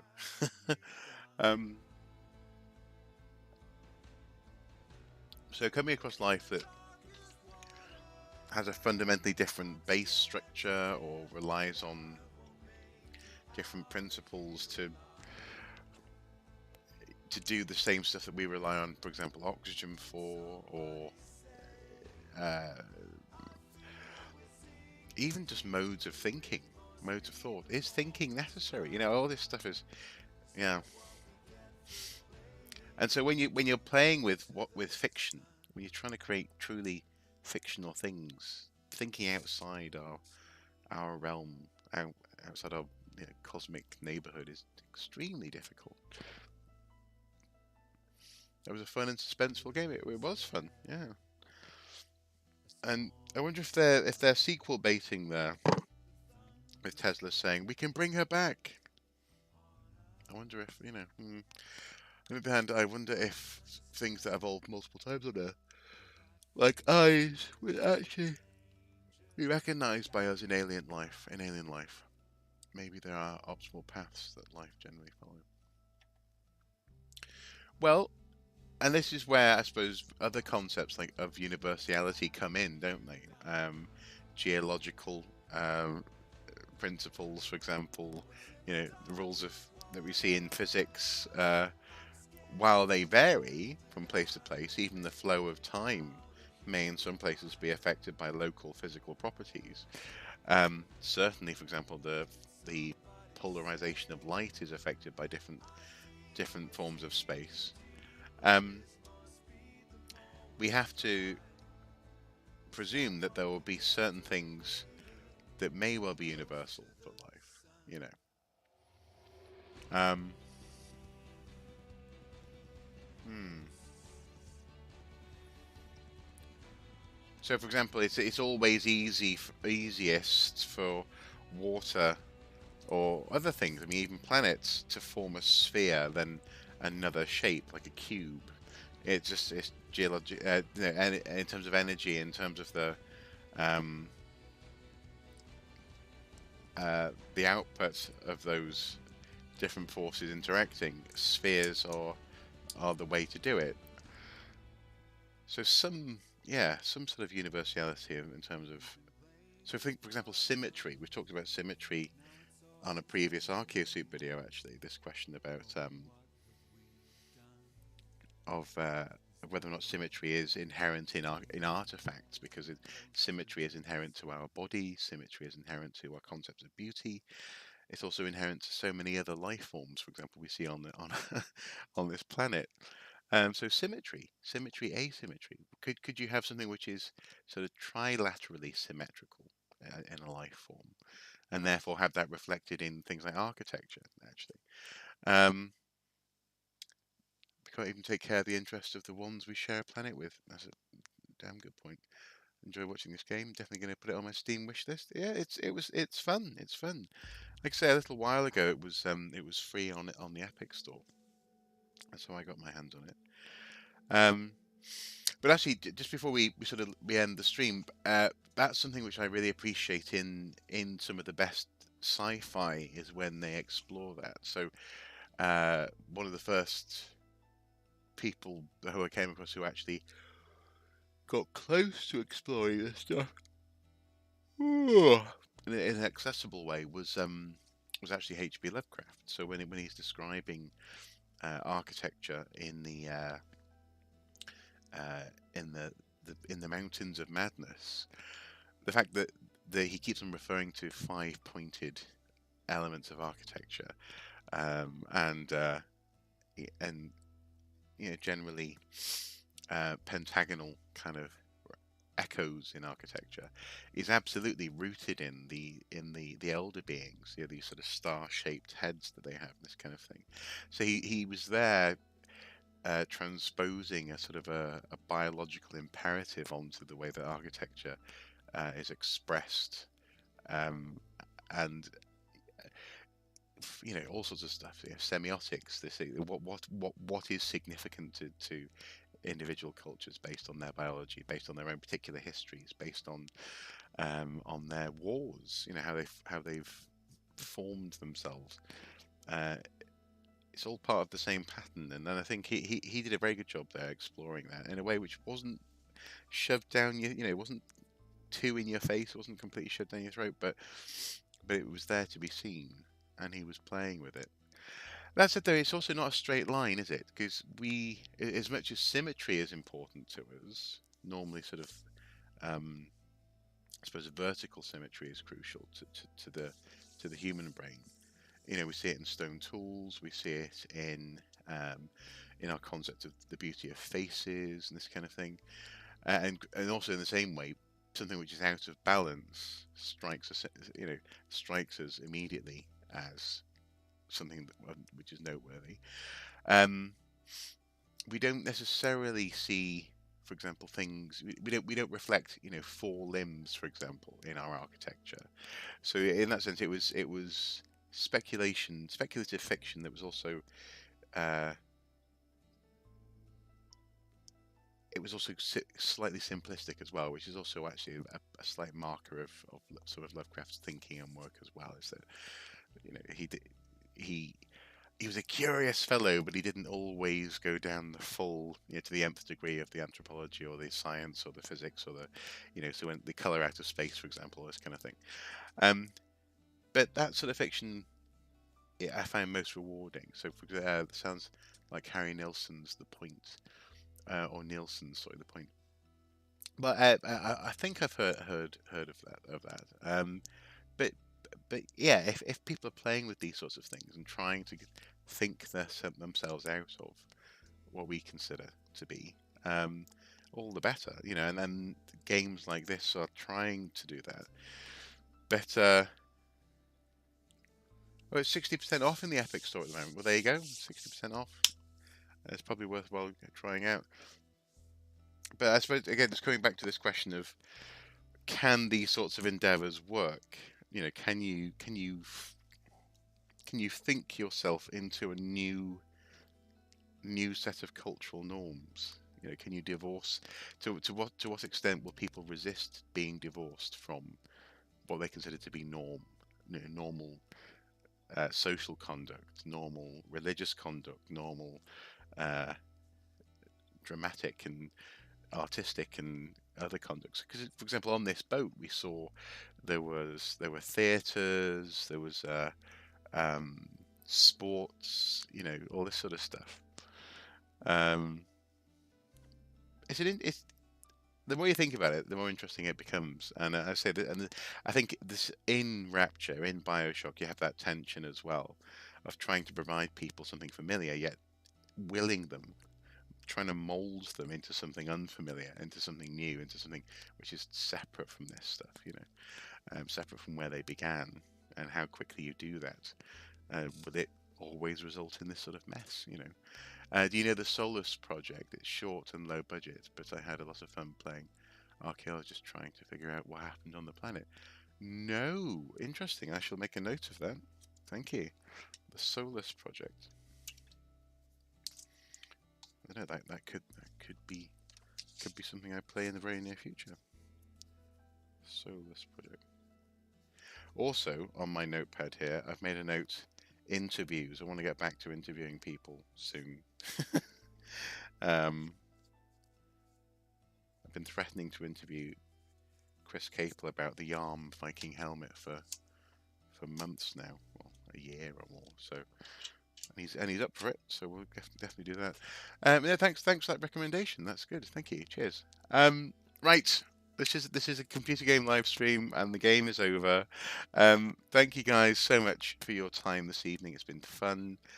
I've really enjoyed where we went with the conversation about the philosophy of design and and how computer games can play with that stuff. And I think for my next game, either uh, it'll be Valheim, and maybe joining um, Michael Sanguine on his server, or starting a new server with him, possibly. Um, or I might find something that's a bit more explicitly archaeological to play for a bit. Because I'm aware I can't just keep on playing slightly creepy games where I explore places because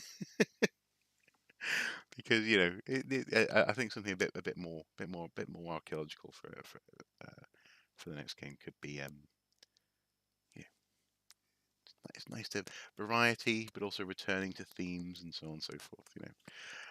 What will the next game be? I don't know. I'm open to suggestions though, and I do keep a list, so suggestions will go on to that list. Great stream. Oh, thank you, Smig. Thank you. Um, Thanks for letting us watch. You're very welcome, Meryl. Um, you're very welcome. And thank you guys for turning up. As I say, suggestions are very welcome. You can comment here, comment elsewhere, send me messages, tweet at me, send me a carrier pigeon. All welcome. But for now, I'm going to love you and leave you. I'll say goodbye, good night, good evening. And until next time, guys, do take care. Bye bye.